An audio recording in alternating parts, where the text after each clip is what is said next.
Praise the Lord. ഞങ്ങളെ ശ്രദ്ധിക്കുന്ന എല്ലാ പ്രിയപ്പെട്ടവർക്കും ബെഥേൽ ചർച്ചിൻ്റെ എല്ലാ ചൊവ്വാഴ്ചകളിലും കർത്താവിൻ്റെ ശ്രേഷ്ഠദാസൻ റവറൻഡ് ഡോക്ടർ എം.എ. വർഗീസ് നടത്തിവരുന്ന ബൈബിൾ സ്റ്റഡിയിലേക്ക് സ്വാഗതം. നമ്മുടെ ആത്മീക ജീവിതത്തിൻ്റെ വളർച്ചയ്ക്കും നിത്യതയ്ക്കായും നമ്മളെ ഒരുക്കുന്ന അനുഗ്രഹീതമായ ദൈവവചന പഠനമാണ് ഈ പരമ്പരയിൽ കർത്താവിൻ്റെ ദാസൻ നടത്തി വരുന്നത്. അതുപോലെ തന്നെ എല്ലാ പ്രഭാതങ്ങളിലും 6 മണിക്ക് പ്രെയർ മൗണ്ടൻ എന്ന പ്രോഗ്രാമും നിങ്ങൾക്ക് ഈ ചാനലിലൂടെ ശ്രദ്ധിക്കുവാൻ കഴിയും. എല്ലാ ഞായറാഴ്ചകളിലും ഞങ്ങളുടെ ആരാധന രാവിലെ 7:45 രണ്ടാമത്തെ സർവീസ് 10 മണിക്കും ഉണ്ടായിരിക്കുന്നു.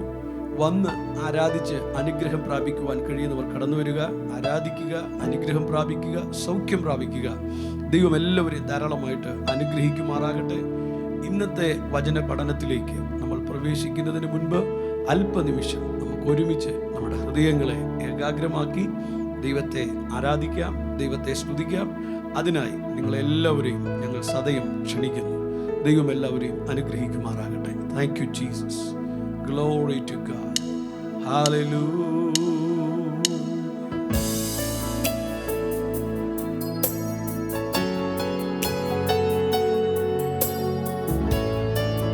Thank you, Jesus. Glory to God.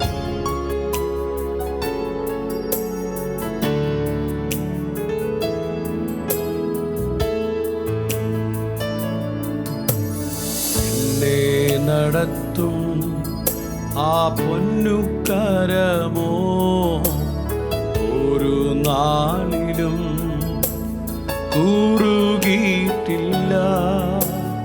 എന്നെ നടത്തും ആ പൊന്നുകരമോ ഒരു നാളിലും കുറുകിയിട്ടില്ല. എൻ ശബ്ദം കേൾക്കുന്ന ഒരു കാതെനിക്കുണ്ട്, ഒരു നാളും മന്ദമാവില്ല. എൻ ശബ്ദം കേൾക്കുന്ന ഒരു കാതെനിക്കുണ്ട്, ഒരു നാളും മന്ദമാവില്ല. ഹല്ലേ ഹല്ലേലൂയ പാടിയിടും ആ ഭുജബലത്താൽ നടത്തിയതാ. ഹല്ലേ ഹല്ലേലൂയ പാടിയിടും ആ ഇമ്പസ്വരത്താൽ നയിച്ചതിനാ. ഹല്ലേ ഹല്ലേലൂയ പാടിയിടും ആ ഭുജബലത്താൽ നടത്തിയതാ. ഹല്ലേ ഹല്ലേലൂയ പാടിയിടും ആ ഇമ്പസ്വരത്താൽ നയിച്ചതിനാ. Thank you, Jesus. ഞങ്ങളെ ആരാധിക്കുന്ന പിതാവേ, ഞങ്ങളെ നടത്തുന്ന ദൈവമേ, ഞങ്ങളുടെ കരം പിടിക്കുന്ന കർത്താവേ, ഞങ്ങൾക്ക് വേണ്ടി സകലവും ചെയ്യുന്ന ദൈവമേ, ഇന്ന് അവിടുത്തെ കൃപ ഞങ്ങളോട് കൂടെ ഇരിക്കണം. ദൈവശക്തിയാൽ ഞങ്ങളെ നിറയ്ക്കണം. Thank you Jesus.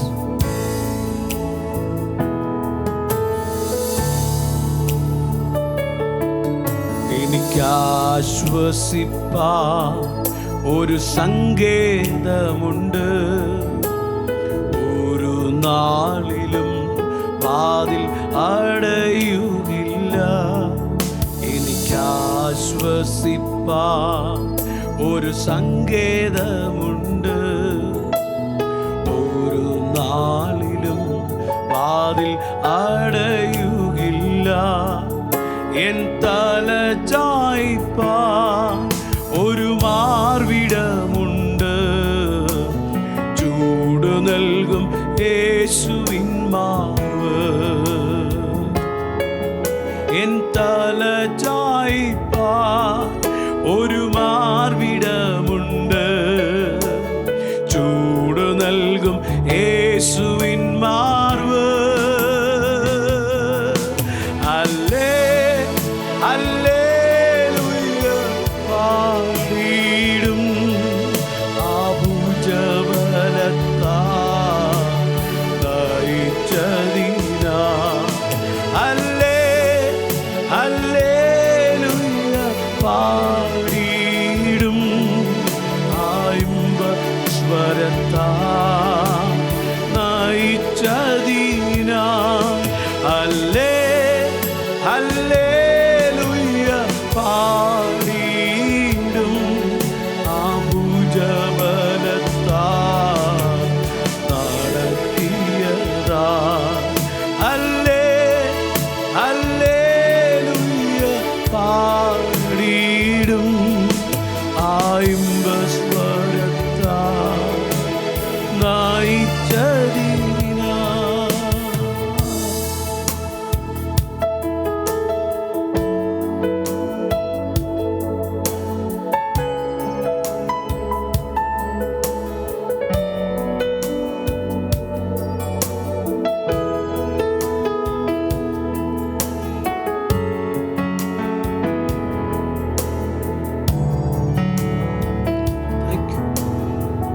Thank you, Lord.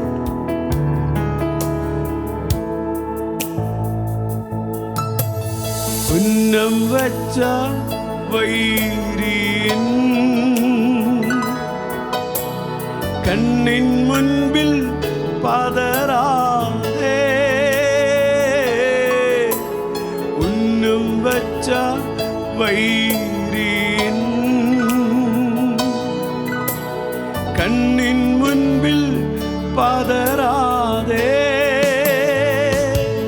കണ്ണിൻ മണി പോൽ കാക്കും കരങ്ങളാൽ നിന്നെ മൂടി മറച്ചില്ലേ. കണ്ണിൻ മണി പോൽ കാക്കും കരങ്ങളാൽ നിന്നെ മൂടി മറച്ചില്ലേ. എണ്ണി എണ്ണി സ്തുതിക്കുവാൻ എണ്ണമില്ലാത്ത കൃപകളിനാൽ ഇന്നയോളം തൻ ഭുജത്താൽ എന്നെ താങ്ങിയ നാമമേ. ഇന്നയോളം തൻ ഭുജത്താൽ എന്നെ താങ്ങിയ നാമമേ.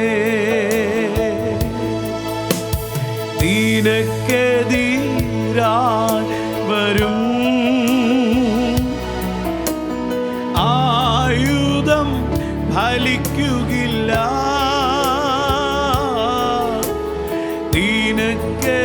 നിനക്കെതിരായി വരും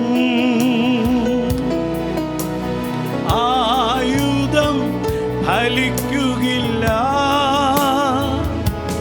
നിന്റെ ഉടയവൻ നിന്നവകാശം തൻ്റെ ദാസരിൻ നീതിയവൻ. നിന്റെ ഉടയവൻ നിന്നവകാശം തൻ്റെ ദാസരിൻ നീതിയവൻ.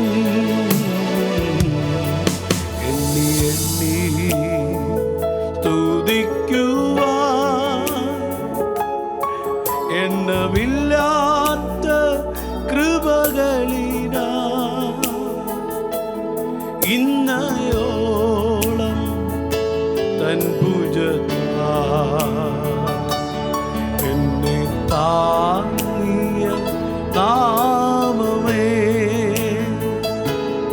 ഇന്നയോളം തൻ ഭുജത്താൽ എന്നെ താങ്ങിയ നാമമേ. നാമമേ. കർത്താവേ, ഓരോ ദിവസവും ഞങ്ങളെ താങ്ങി നടത്തുന്ന ദൈവത്തിൻ്റെ കൃപകൾക്കായി ഞങ്ങൾ അങ്ങേ സ്തുതിക്കുന്നു. ഈ വചന പഠനം അനേകർക്ക് വിടുതലായി മാറട്ടെ കർത്താവേ, കൈത്താങ്ങലായി മാറട്ടെ. ദൈവദാസനെ അതിനുവേണ്ടി ശക്തമായി ഉപയോഗിക്കണം. പ്രാർത്ഥന കേട്ടതിനാൽ സ്തോത്രം, യേശുവിൻ്റെ നാമത്തിൽ തന്നെ ആമേൻ. നമുക്ക് പ്രാർത്ഥിക്കാം. ഞങ്ങളുടെ കർത്താവും ഞങ്ങളുടെ ദൈവവുമേ, ഇന്നത്തെ ബൈബിൾ സ്റ്റഡിയിൽ ഭാഗവാക്കുകളായ എല്ലാവരെയും ദൈവകരങ്ങളിൽ തരും. അടുത്ത ദിവസങ്ങളിൽ ഇത് ശ്രദ്ധിക്കുന്നവരെയും ഞങ്ങൾ ദൈവകരങ്ങളിൽ തരികയാണ്. ഞങ്ങളുടെ ചെവിക്കും ഹൃദയത്തിനും ഒരു പരിച്ഛേദനയോടെ ഇത് കേൾക്കുവാൻ സ്വർഗത്തിലെ ദൈവം കൃപ ചെയ്യും. ഞങ്ങളുടെ ജനത്തെ ആശീർവദിക്കണം, ദൈവകൃപ പകരണം. സഭാ വളർച്ചയ്ക്ക് ഞങ്ങളെ ഉപയോഗിച്ചാൽ സ്വർഗത്തിനും ഭൂമിക്കും നാഥനായ ദൈവം തൃക്കരങ്ങളിൽ ഏൽപ്പിച്ച് ഞങ്ങളുടെ ജനത്തെ വാഴ്ത്തുന്ന കർത്താവെ വാഴ്ത്തുന്നു. വാഴ്ത്തപ്പെട്ടവന്റെ കരങ്ങളിൽ ഏൽപ്പിച്ച് ഒരനുഗ്രഹം പറയും. ഞങ്ങൾ ഈ രാത്രിയിൽ പിരിയട്ടെ, സാന്നിധ്യം കൂടിയിരിക്കണം. ഞങ്ങളുടെ ജനത്തെ നന്മ കൊണ്ട് നിറയ്ക്കണം. യേശുവിന്റെ നാമത്തിൽ തന്നെ ആമേൻ, ആമേൻ. നമ്മൾ ചിന്തിച്ചു വന്നത് യേശുവിന്റെ ശുശ്രൂഷയുടെ ആരംഭത്തെങ്കിൽ കാനാവിലെ കല്യാണ വിരുന്നിൽ വെച്ച് യേശു പച്ചവെള്ളത്തെ വീഞ്ഞാക്കി അവിടം കൊണ്ട് താൻ ദൈവപുത്രനെന്ന് വെളിപ്പെടുത്തി. യേശുവിനെ കണ്ട നിക്കോദിമോസ് യേശുവിനോട് പറഞ്ഞത്, നീ ദൈവത്തിന്റെ അടുക്കൽ നിന്ന് വന്നിരിക്കുന്നുവെന്ന് നിന്റെ പ്രവൃത്തികൾ കൊണ്ട് ഞങ്ങൾ അറിയുന്നു. യേശു അദ്ദേഹത്തോട് മറുപടി പറഞ്ഞത്, എന്നെ നിങ്ങൾ വിശ്വസിക്കേണ്ടതിനാണ് ഈ പ്രവൃത്തികൾ. ഞാൻ പറയുന്ന വാക്ക് നിങ്ങൾ വിശ്വസിച്ചിരുന്നെങ്കിൽ ഈ പ്രവൃത്തികളുടെ ആവശ്യമില്ലായിരുന്നു. പക്ഷെ നിങ്ങളത് വിശ്വസിക്കുന്നില്ല. ആകയാൽ ഞാൻ ഈ പ്രവൃത്തികൾ ചെയ്യുകയാണ്. കാലത്തിന്റെ പോക്കിൽ യേശു തന്റെ 12 ശിഷ്യന്മാരെ വിളിച്ചുകൂട്ടി. അവരോട് പറഞ്ഞത്, നിങ്ങൾ പ്രസംഗിക്കുമ്പോൾ ദൈവരാജ്യം സമീപിച്ചിരിക്കുന്നു എന്ന് ഘോഷിക്കണം. നിങ്ങൾ പ്രാർത്ഥിക്കുമ്പോൾ അങ്ങയുടെ ഇഷ്ടം സ്വർഗത്തിലെ പോലെ ഭൂമിയിലും ആകട്ടെ എന്ന് പ്രാർത്ഥിക്കണം. ദൈവത്തിന്റെ ഇഷ്ടം ഭൂമിയിൽ കൊണ്ടുവരിക, ദൈവരാജ്യം ഇവിടെ സ്ഥാപിതമാകുക എന്ന ആശ, താല്പര്യം, പ്രവൃത്തി ഇത് നിങ്ങൾക്കുണ്ടായിരിക്കണം. അങ്ങനെ നിങ്ങൾ പോകുന്നെങ്കിൽ ഞാൻ ചെയ്തതിലും അധികം പ്രവൃത്തി എന്നിൽ വിശ്വസിക്കുന്നവർ ചെയ്യുമെന്ന് പറഞ്ഞു. യേശു തന്റെ ഇഹലോക ജീവിതത്തിൽ തന്നോട് അക്ഷരീകമായി നടകൊണ്ടിരുന്ന കാലയളവിൽ കുരുടന്റെ കണ്ണ് സൗഖ്യമാക്കി, ചെകിടന്റെ ചെവി സൗഖ്യമാക്കി, കടലിലെ വെള്ളത്തെ, ഓളത്തെ, തിരമാലയെ ശാസിച്ചു, കാറ്റിനെ ശാസിച്ചു. ശിഷ്യന്മാർക്ക് വലിയ മീൻപിടുത്തം കൊടുത്തു. അങ്ങനെ അങ്ങനെ അങ്ങനെ ഒരുപാട് അത്ഭുതങ്ങളും അടയാളങ്ങളും വീര്യപ്രവർത്തികളും കൊണ്ട് തൻ്റെ ദൈവത്തെ തെളിയിച്ചു. താൻ എന്നും സംസാരിച്ചു കൊണ്ടിരുന്നു. സഭയും ആരംഭത്തിങ്കിൽ അങ്ങനെ തന്നെയായി. അപ്പോസ്തല പ്രവൃത്തികളുടെ പുസ്തകം 2-ാമത്തെ അധ്യായത്തിൽ തന്നെ സഭയുടെ അംഗസംഖ്യ വർദ്ധിച്ചു. കാര്യം അപ്പോസ്തലന്മാരുടെ കയ്യാൽ വളരെ അടയാളങ്ങൾ നടന്നു. അവരെ അന്യഭാഷകൾ വിളിച്ചു പറയുകയും അനേക ഭാഷക്കാർക്ക് അവരവർ ജനിച്ച ഭാഷകളിൽ ഇത് മനസ്സിലാകത്തക്കവണ്ണം ഒരാത്മപ്രവൃത്തി നടക്കുകയും ചെയ്തു. അവിടെ ഞാൻ ഒരു വാക്കും കൂടെ ചേർത്ത് പറയാം. കഴിഞ്ഞ ആഴ്ച എടുത്തു കഴിഞ്ഞ സബ്ജക്റ്റാണ്, എങ്കിലും ഒരു വാക്കും കൂടെ ചേർത്ത് പറയാം. കഴിഞ്ഞ ആഴ്ച തൊടാതിരുന്നത്. ചിലർ പറയാറുണ്ട്, ഒരേ ആൾ സംസാരിച്ചത് പല ഭാഷകളിൽ മനസ്സിലായി. അതിൻ്റെ സാധ്യതയില്ല. 1-ാമത്തെ അധ്യായത്തിൽ, അപ്പോസ്തല പ്രവൃത്തികളുടെ പുസ്തകം 1-ാമത്തെ അധ്യായത്തിൽ കാണുന്നത്, അന്ന് ആകാശത്തിന്റെ കീഴിലുള്ള സകല ജാതികളിൽ നിന്നും ഭക്തിയുള്ള യഹൂദന്മാർ എല്ലാം അവിടെ വന്നിരുന്നു. ആകാശത്തിന്റെ കീഴിലുള്ള സകല രാജ്യങ്ങളിൽ നിന്നും എന്നാണ് യഥാർത്ഥത്തിൽ. മലയാളത്തിൽ സകല ജാതികളിൽ നിന്നും എന്ന പദം ഉപയോഗിച്ചു പോയെങ്കിലും ഇംഗ്ലീഷ് വേദപുസ്തകത്തിൽ from every nation under heaven, ആകാശത്തിന്റെ കീഴിലുള്ള എല്ലാ രാജ്യങ്ങളിൽ നിന്നും ആളുകൾ വന്നിരുന്നു. ഭക്തിയുള്ള യഹൂദന്മാർ അവിടുന്ന് എല്ലാം വന്നിരുന്നു. പക്ഷേ അന്ന് സംസാരിച്ചത് 120ഓളം പേര്. എല്ലാവരുടെയും മേൽ ആത്മാവ് വന്നു. ആത്മാവ് ഉച്ചരിപ്പാൻ നൽകിയതുപോലെ അവരെല്ലാവരും അന്യഭാഷകളിൽ സംസാരിച്ചു തുടങ്ങി. മനസ്സിലായവരെ കുറിച്ച് ഏതാണ്ട് 16 ഭാഷക്കാരെ മാത്രമേ എണ്ണിപ്പറയുന്നു. മെസപ്പൊത്തോമിയയിൽ നിന്നും ഏലാമിൽ നിന്നും അതിന്റെ ചുറ്റുവട്ടങ്ങളിൽ നിന്നും വന്നവരായ നാം എന്ന് പറഞ്ഞ് മനസ്സിലായവരുടെ ഭാഷ എണ്ണിപ്പറയുന്നത് ഏതാണ്ട് 16 ഉള്ളൂ. എന്നാൽ ഒരേ സ്ഥലത്ത് തന്നെ 2 ഭാഷ സംസാരിക്കുന്നവരുണ്ട്. അങ്ങനൊക്കെ കണക്ക് കൂട്ടി വന്നാൽ 22 ഭാഷയിൽ കൂടുതൽ വരാൻ സാധ്യതയില്ല. അവിടെ എണ്ണിയിരിക്കുന്നതനുസരിച്ച് അത്രയും പേർക്കേ മനസ്സിലായുള്ളൂ. ബാക്കിയുള്ളവർ പറഞ്ഞു ഇവർ പുതുവീഞ്ഞ് കുടിച്ചിരിക്കുന്നവർ. എല്ലാവർക്കും ഒന്നും മനസ്സിലായില്ല. ഭക്തിയുള്ള യഹൂദന്മാരാണ് വന്നത്. അതിൽ ഭക്തിഹീനരായവർ പറഞ്ഞു, അല്ലെങ്കിൽ അവിടെ ലോക്കലായി ഉണ്ടായിരുന്ന ആളുകൾ പറഞ്ഞു, ഇവരെല്ലാവരും ഗലീലക്കാരല്ലയോ, നമുക്കിതൊന്നും മനസ്സിലാകുന്നില്ല. അതുകൊണ്ട് അവർ പറഞ്ഞു ഇവർ പുതുവീഞ്ഞ് കുടിച്ചിരിക്കുകയാണ്. പത്രോസ് അപ്പോസ്തലൻ എഴുന്നേറ്റ് പറഞ്ഞു, നിങ്ങൾ വിചാരിക്കുന്നവർ ഇവർ പുതുവീഞ്ഞ് കുടിച്ചവരല്ല, അവർ ആത്മാവിൽ സംസാരിക്കുകയാണ്. ഇനി ഇത് തന്നെ ഈ 18 ഭാഷകൾ അല്ലെങ്കിൽ 22 ഭാഷ എന്നിലുമാണ്, 18 ഭാഷ 16 ഭാഷ 22 ഭാഷ സംസാരിക്കുന്നവർ അവിടെ ഉണ്ടായിരുന്നു. 18 എന്നാണ് ഒരു കോമൺ അണ്ടർസ്റ്റാൻഡിങ്. 18 ഭാഷകൾ സംസാരിക്കുന്നവർ കോമൺ ഭാഷയിൽ അവിടെ ഉണ്ടായിരുന്നു.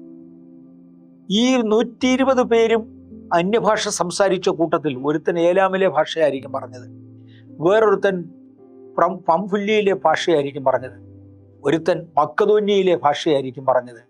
ഇങ്ങനെ പല ഭാഷകൾ അവർക്ക് കിട്ടും. പക്ഷെ ഒരാൾ പോലും ഞാൻ ഹിന്ദി കേട്ടെന്ന് പറഞ്ഞില്ല. ഇവിടെ ഭാഷകൾ എണ്ണി പറയുമ്പോൾ മലയാളം കേട്ടെന്നോ ഹിന്ദി കേട്ടെന്നോ എന്ന് പറഞ്ഞില്ല. അന്ന് ലോകത്തിലെ എല്ലാ രാജ്യങ്ങളിൽ നിന്നും ഭക്തിയുള്ള യഹൂദന്മാർ അവിടെ ചെന്നിരുന്നെങ്കിൽ കേരളത്തിൽ നിന്ന് പോയിട്ടുണ്ട്. കാര്യം ആ ദിവസങ്ങളിൽ കേരളത്തിൽ ഭക്തിയുള്ള യഹൂദന്മാർ ഉണ്ടായിരുന്നു. 2000 വർഷത്തിൽ കൂടുതൽ പഴക്കമുള്ളതായ യഹൂദ പള്ളിയാണ് ഇന്നും കൊച്ചിയിലിരിക്കുന്നത്. അല്ലെ, അവിടുത്തെ പാരമ്പര്യം അവർക്കുണ്ട്. കേരളത്തിൽ നിന്ന് ആൾ പോയിരുന്നു. എനിക്ക് മലയാളം മനസ്സിലായി എന്ന് ആരും പറഞ്ഞില്ല. അവിടുന്ന് പോയവരിൽ ആർക്കും ഒന്നും മനസ്സിലായില്ല. അന്ന് നമ്മുടെ ബീഹാറിൽ യഹൂദന്മാരുണ്ടായിരുന്നു. ഹിന്ദി മനസ്സിലായതായിട്ട് ആരും പറഞ്ഞില്ലല്ലോ. നമ്മുടെ ആസാമിൽ നിന്ന് യഹൂദന്മാരുണ്ടായിരുന്നു. നമ്മുടെ നമ്മുടെ പല സ്റ്റേറ്റുകളിലും യഹൂദന്മാരുണ്ടായിരുന്നു. അവരാരും അവരവരുടെ ലോക്കൽ ഭാഷ സംസാരിച്ചെന്ന് പറഞ്ഞു കേട്ടില്ലല്ലോ. അപ്പൊ എല്ലാവർക്കും മനസ്സിലായില്ല.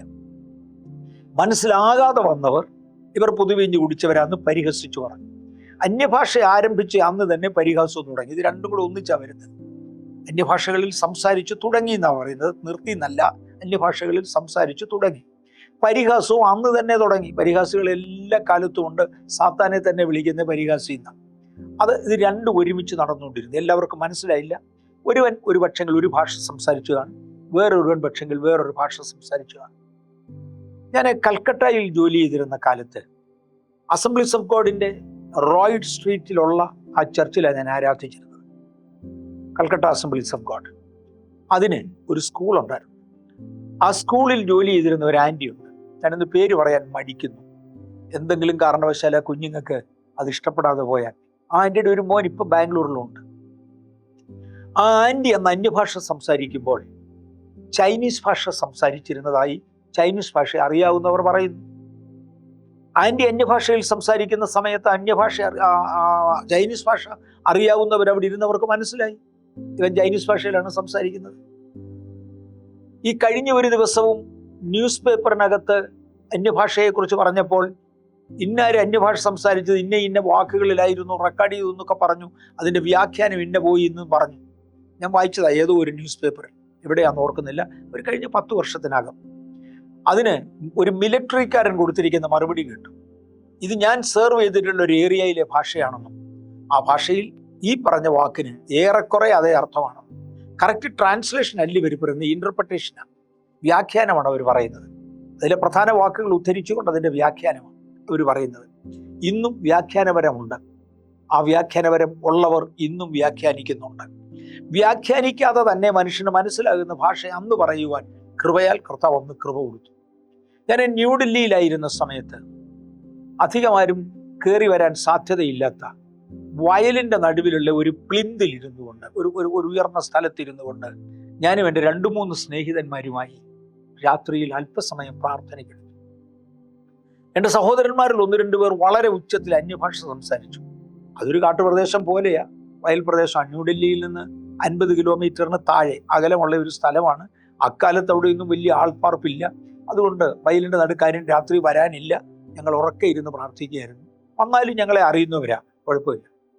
ആ സമയത്താണ് തെലുങ്കാന പ്രദേശത്തുള്ള ഒരു മിസ്റ്റർ കണ്ണൻ കയറി വരുന്നത്. കണ്ണൻ അവിടെ വന്ന് എന്നോട് ചോദിച്ചു, സാർ നീ എങ്ങനെയാണ് അറബി ഭാഷ സംസാരിക്കുന്നത്? ഞാൻ ചോദിച്ചു, കണ്ണൻ ഞാൻ സംസാരിച്ചത് അറബിയാന്ന് നിനക്കെങ്ങനെ അറിയാം? അദ്ദേഹം പറഞ്ഞു, ഞാൻ ദുബായിലെ ഇന്ത്യൻ സ്കൂളിൽ പഠിച്ചവനാണ്. അറബി എൻ്റെ ഒരു സബ്ജക്റ്റ് ആയിരുന്നു. നിങ്ങൾ സംസാരിച്ചത് അറബിയാണ്, നിങ്ങൾ അറബി ഭാഷ സംസാരിച്ചു. ഞാൻ ചോദിച്ചു, എന്തുവായിരുന്നടാ ഞങ്ങൾ സംസാരിച്ചത്, എൻ്റെ രത്ന ചുരുക്കം പറയാമോ? അവൻ പറഞ്ഞു, വാക്കുകൾ ഓരോന്നും തർജ്ജമ ചെയ്യാൻ എനിക്കൊക്കത്തില്ല, പക്ഷേ അതിൻ്റെ രത്ന ചുരുക്കം ബൈബിളിലെ ഏതോ ഒരു ഭാഗം അല്ലെങ്കിൽ ഏതോ ഒരു മതഗ്രന്ഥത്തിൻ്റെ ഭാഗം നിങ്ങൾ റെസിറ്റേറ്റ് ചെയ്യുമായിരുന്നു, നിങ്ങൾ കാണാതെ പറയുകയായിരുന്നു. ഇന്നും ആത്മസാന്നിധ്യമുള്ള ഇടത്ത്, സാന്ദ്രതയിൽ ദൈവശക്തി പകരുന്ന ഇടത്ത് മനുഷ്യന് മനസ്സിലാകുന്ന ഭാഷകൾ സംസാരിക്കുന്നവരുണ്ടായിരുന്നു. കഴിഞ്ഞ ദിവസങ്ങളിലായി ഞാൻ വളരെ പ്രാവശ്യം എടുത്തു പറഞ്ഞു, 1990കളിൽ അസൂസ സ്ട്രീറ്റിൽ നടന്ന പെന്തക്കോസ്ത് ഉണർവിനകത്ത് റോബർട്ട് കുക്ക് എന്ന് പറയുന്ന സാഹിബിന്റെ, നമ്മുടെ ഭാഷയിൽ പറഞ്ഞ കുക്ക് സാഹിബിന്റെ ഭാര്യ, അന്ന് അവർ ന്യൂലി മാരീഡ് ആയിരുന്നു, ഭാര്യ നന്നായി ബാംഗ്ലൂർ ബാംഗ്ലൂർ ബാംഗ്ലൂർ എന്ന പദം അന്യഭാഷയിൽ പറഞ്ഞു. എന്താണ് ഇതിന്റെ അർത്ഥമെന്ന് അറിയാൻ വയ്യാത്തത് കൊണ്ട് പിന്നത്തേതിൽ ആളുകൾ ഇത് സ്ഥലം എവിടെയാണെന്ന് കണ്ടുപിടിച്ച് പ്രാർത്ഥിച്ചപ്പോൾ ഇവിടെ ഒരു ഉണർവ് ഉണ്ടാകുമെന്നായിരുന്നു അവർ പറഞ്ഞതിന്റെ രത്ന ചുരുക്കമെന്ന് മനസ്സിലായി. ഇന്നും അത് സംഭവിക്കാറുണ്ട്, പക്ഷെ അത് അപൂർവങ്ങളിൽ അപൂർവം. കാര്യം പരിശുദ്ധാത്മാവ് ഒന്നാമത്തെ പ്രാവശ്യം ഭൂമിയിലേക്ക് ഇറങ്ങി വരുമ്പോൾ താൻ പരിശുദ്ധാത്മാവാണെന്ന് കാഴ്ചക്കാരിൽ, കേൾവിക്കാരിൽ കുറെ പേർക്കെങ്കിലും ബോധം വരുത്തേണ്ടതിന് വേണ്ടി പരിശുദ്ധാത്മാവ് ആ പ്രധാന സൈൻ ഉപയോഗിച്ചു. ഇന്നതിൻ്റെ ആവശ്യമില്ല, അതുകൊണ്ട് ഇന്ന് സൈൻ ഉപയോഗിക്കുന്നില്ല. അല്ലെങ്കിൽ ദൈവത്തിന് തിരിഹിതമല്ല, അതുകൊണ്ട് ഇന്നത് ഉപയോഗിക്കുന്നില്ല. എങ്കിലും ഇന്നും അത് ഉപയോഗിക്കപ്പെടുന്ന ഇടങ്ങളുണ്ട്. ഓക്കെ, അപ്പോസ്തലന്മാരുടെ കയ്യാൽ ഏറിയ അടയാളങ്ങൾ നടന്നു. ഈ ബഹളം കേട്ടുകൊണ്ടാണ് ആളുകൾ വന്നത്. മറക്കണ്ട, യെരൂശലേം ദേവാലയത്തിൽ ഇറങ്ങിയിരുന്ന പരിശുദ്ധാത്മാവ് യെരൂശലേം ദേവാലയത്തിൽ ഇറങ്ങാതെ മാറി മർക്കോസിന്റെ മാളിക മുറിയിൽ ഇറങ്ങി. അവിടെയാണ് വിശുദ്ധന്മാർ ഒരുമിച്ച് കൂടിയിരുന്നത്. അവിടെ ഇറങ്ങിയ സ്ഥലത്ത് ആളുകൾ ഈ ബഹളം കേട്ടുകൊണ്ട് ഓടിക്കൂടി അവർ കാണുകെ വലിയ വീര്യപ്രവർത്തികൾ നടന്നു. അപ്പോസ്തലന്മാരുടെ കയ്യാൽ ഏറിയ വീര്യപ്രവർത്തികൾ നടന്നു. അന്ന് തന്നെ 3000 പേർ സഭയോടിയാണ്. സഭാ വളർച്ചയ്ക്ക് ഇത് വളരെ പ്രയോജനമായിരുന്നു. അപ്പോസ്തലന്മാരുടെ കയ്യാൽ ഏറിയ അടയാളങ്ങൾ നടന്നു. അപ്പോസ്തലപ്രവൃത്തി 2-ാം അധ്യായത്തിന്റെ 43-ാമത്തെ വാക്യത്തിലുണ്ട്. സഭ ദിവസം തോറും വളർന്നുകൊണ്ടിരുന്നു. ദൈവം ദിനം തോറും രക്ഷിക്കപ്പെടണമെന്നുള്ളവരെ such as should be saved, രക്ഷിക്കപ്പെടുവാൻ ദൈവത്തിന് നിർബന്ധമുള്ളവരെ, മനുഷ്യന് നിർബന്ധമുള്ളവരെ കർത്താവ് ദിനം പ്രതി സഭയോട് ചേർത്തു. അങ്ങനെ 4-ാം അധ്യായത്തിന്റെ 4-ാം വാക്യമായപ്പോഴത്തേക്ക് പുരുഷന്മാരുടെ എണ്ണം തന്നെ 5000-ഓളമായി. അപ്പോസ്തലപ്രവൃത്തികളുടെ പുസ്തകം 6-ാം അധ്യായം 1 മുതൽ 6 വരെയുള്ള വാക്യങ്ങൾ വായിക്കുമ്പോൾ സ്തേഫാനോസിന്റെ കാലത്തെക്കുറിച്ച് നമുക്ക് അവിടെ കാണാം. അന്ന് സഭയ്ക്കകത്ത് ഒരു കമ്മിറ്റിയെ തിരഞ്ഞെടുത്തു. അഡ്മിനിസ്ട്രേറ്റീവ് മാറ്റേഴ്സും കൂടെ നോർമലായി തുടങ്ങി. പ്രാർത്ഥിക്കാൻ വേണ്ടി അപ്പോസ്തലന്മാർ മാറി, വചന ശുശ്രൂഷയ്ക്ക് വേണ്ടി അപ്പോസ്തലന്മാർ മാറി, ഗ്രംബ്ലിംഗ് ഉണ്ടാകാതിരിക്കേണ്ടതിന്, പിറുപിറുപ്പ് ഉണ്ടാകാതിരിക്കേണ്ടതിന് ഒരു കമ്മിറ്റിയെ തിരഞ്ഞെടുത്തു. മേശകളിൽ ശുശ്രൂഷിക്കേണ്ടതിന് ആളുകളെ അധികാരപ്പെടുത്തി. അവരുടെ മേലും കൈവച്ച് അവരെ അധികാരപ്പെടുത്തി കഴിഞ്ഞു. അതോടുകൂടെ ദൈവവചനം പിന്നെയും പരന്നു എന്ന് കാണാം. അഡ്മിനിസ്ട്രേഷൻ നേരെയായതോടെ വീണ്ടും പരക്കാൻ തുടങ്ങി. ദൈവസഭ വളരേണ്ടതിന് വേണ്ടി ഇതൊക്കെ ദൈവത്തിന്റെ പ്രമാണമാണ് എന്ന് മറക്കരുത്. അങ്ങനെ സ്തേഫാനോസിനെ കല്ലെറിഞ്ഞു കൊന്നു. സ്തേഫാനോസിന്റെ കയ്യാൽ ഒരുപാട് വീര്യപ്രവർത്തികൾ നടന്നു. സഭ വളർന്നുകൊണ്ടിരുന്നു. ഇവിടം വരെയാണ് കഴിഞ്ഞ ആഴ്ചയിൽ കംപ്ലീറ്റ് ചെയ്തത്. ഇന്ന് ഞാൻ മുന്നോട്ട് പോകുവാൻ കർത്താവിന്റെ കൃപയിൽ ശരണപ്പെടും. അപ്പോസ്തലന്മാരുടെ പാറ്റേൺ നോക്കാം. ഞാൻ ഇതുവരെയും യേശുവിന്റെ പാറ്റേണും സഭയുടെ പാറ്റേണും പൊതുവെ എടുത്തത്. ഇന്ന് തുടർന്ന് അപ്പോസ്തലന്മാരുടെ പാറ്റേൺ എന്ന് ഞാനതിനെ വിളിക്കട്ടെ. അപ്പോസ്തലന്മാരുടെ പാറ്റേൺ നമുക്ക് നോക്കാം. കർത്താവായ യേശു ക്രിസ്തു തൻ്റെ ശിഷ്യന്മാരെ പ്രാർത്ഥിക്കാൻ പഠിപ്പിക്കുമ്പോൾ നിന്റെ രാജ്യം വരണമേ എന്ന ആശയം പ്രാർത്ഥിക്കാൻ പഠിപ്പിച്ചു. അവരുടെ പ്രാർത്ഥനയും അതായിരുന്നു, അവരുടെ ജീവിതവും അതായിരുന്നു. അവർ സകലത ചെയ്ത് അതിനു വേണ്ടിയാണ്. അപ്പസ്തോലിക യുഗത്തിൽ ഒരു ദിവസം പീഡ ഇല്ലാതെ വന്നാൽ, അല്ലെങ്കിൽ എതിരും ഉപദ്രവവും ഇല്ലാതെ വന്നാൽ എന്താ തകരാറ് എന്നവർ ചോദിച്ചിരുന്നെന്ന് ഞാൻ കേട്ടിട്ടുണ്ട്. നേരെ കൊള്ളമോ തീർത്തു വരാൻ അറിയത്തില്ല, ആധികാരികമായ തെളിവുകളില്ല. എന്നാൽ അവരെന്നും പീഡ പ്രതീക്ഷിച്ചിരുന്നു. പ്രസംഗിക്കുക, പ്രവർത്തിക്കുക, ജീവിക്കുക, പഠിപ്പിക്കുക, പ്രാർത്ഥിക്കുക, ഇതിനകത്ത് പീഡകളൊന്നും അവർക്ക് വിഷയമല്ല. അങ്ങനെ അവർ മുന്നോട്ട് പോയി. അപ്പോസ്തലപ്രവൃത്തികളുടെ പുസ്തകം 5-ാം അധ്യായം 12 മുതൽ 16 വരെയുള്ള വാക്യങ്ങളിൽ അപ്പോസ്തലന്മാരുടെ കയ്യാൽ ജനത്തിന്റെ ഇടയിൽ പല അടയാളങ്ങളും അത്ഭുതങ്ങളും നടന്നു. രോഗികളെ പുറത്തു കൊണ്ടുവന്ന് പത്രോസ് കടന്നു പോകുമ്പോൾ അവന്റെ നിഴലെങ്കിലും അവരിൽ വല്ലവരുടെ മേലും വീഴേണ്ടതിന് വീഥികളിൽ വിരിപ്പിന്മേലും കിടക്കമേലും കിടന്നു.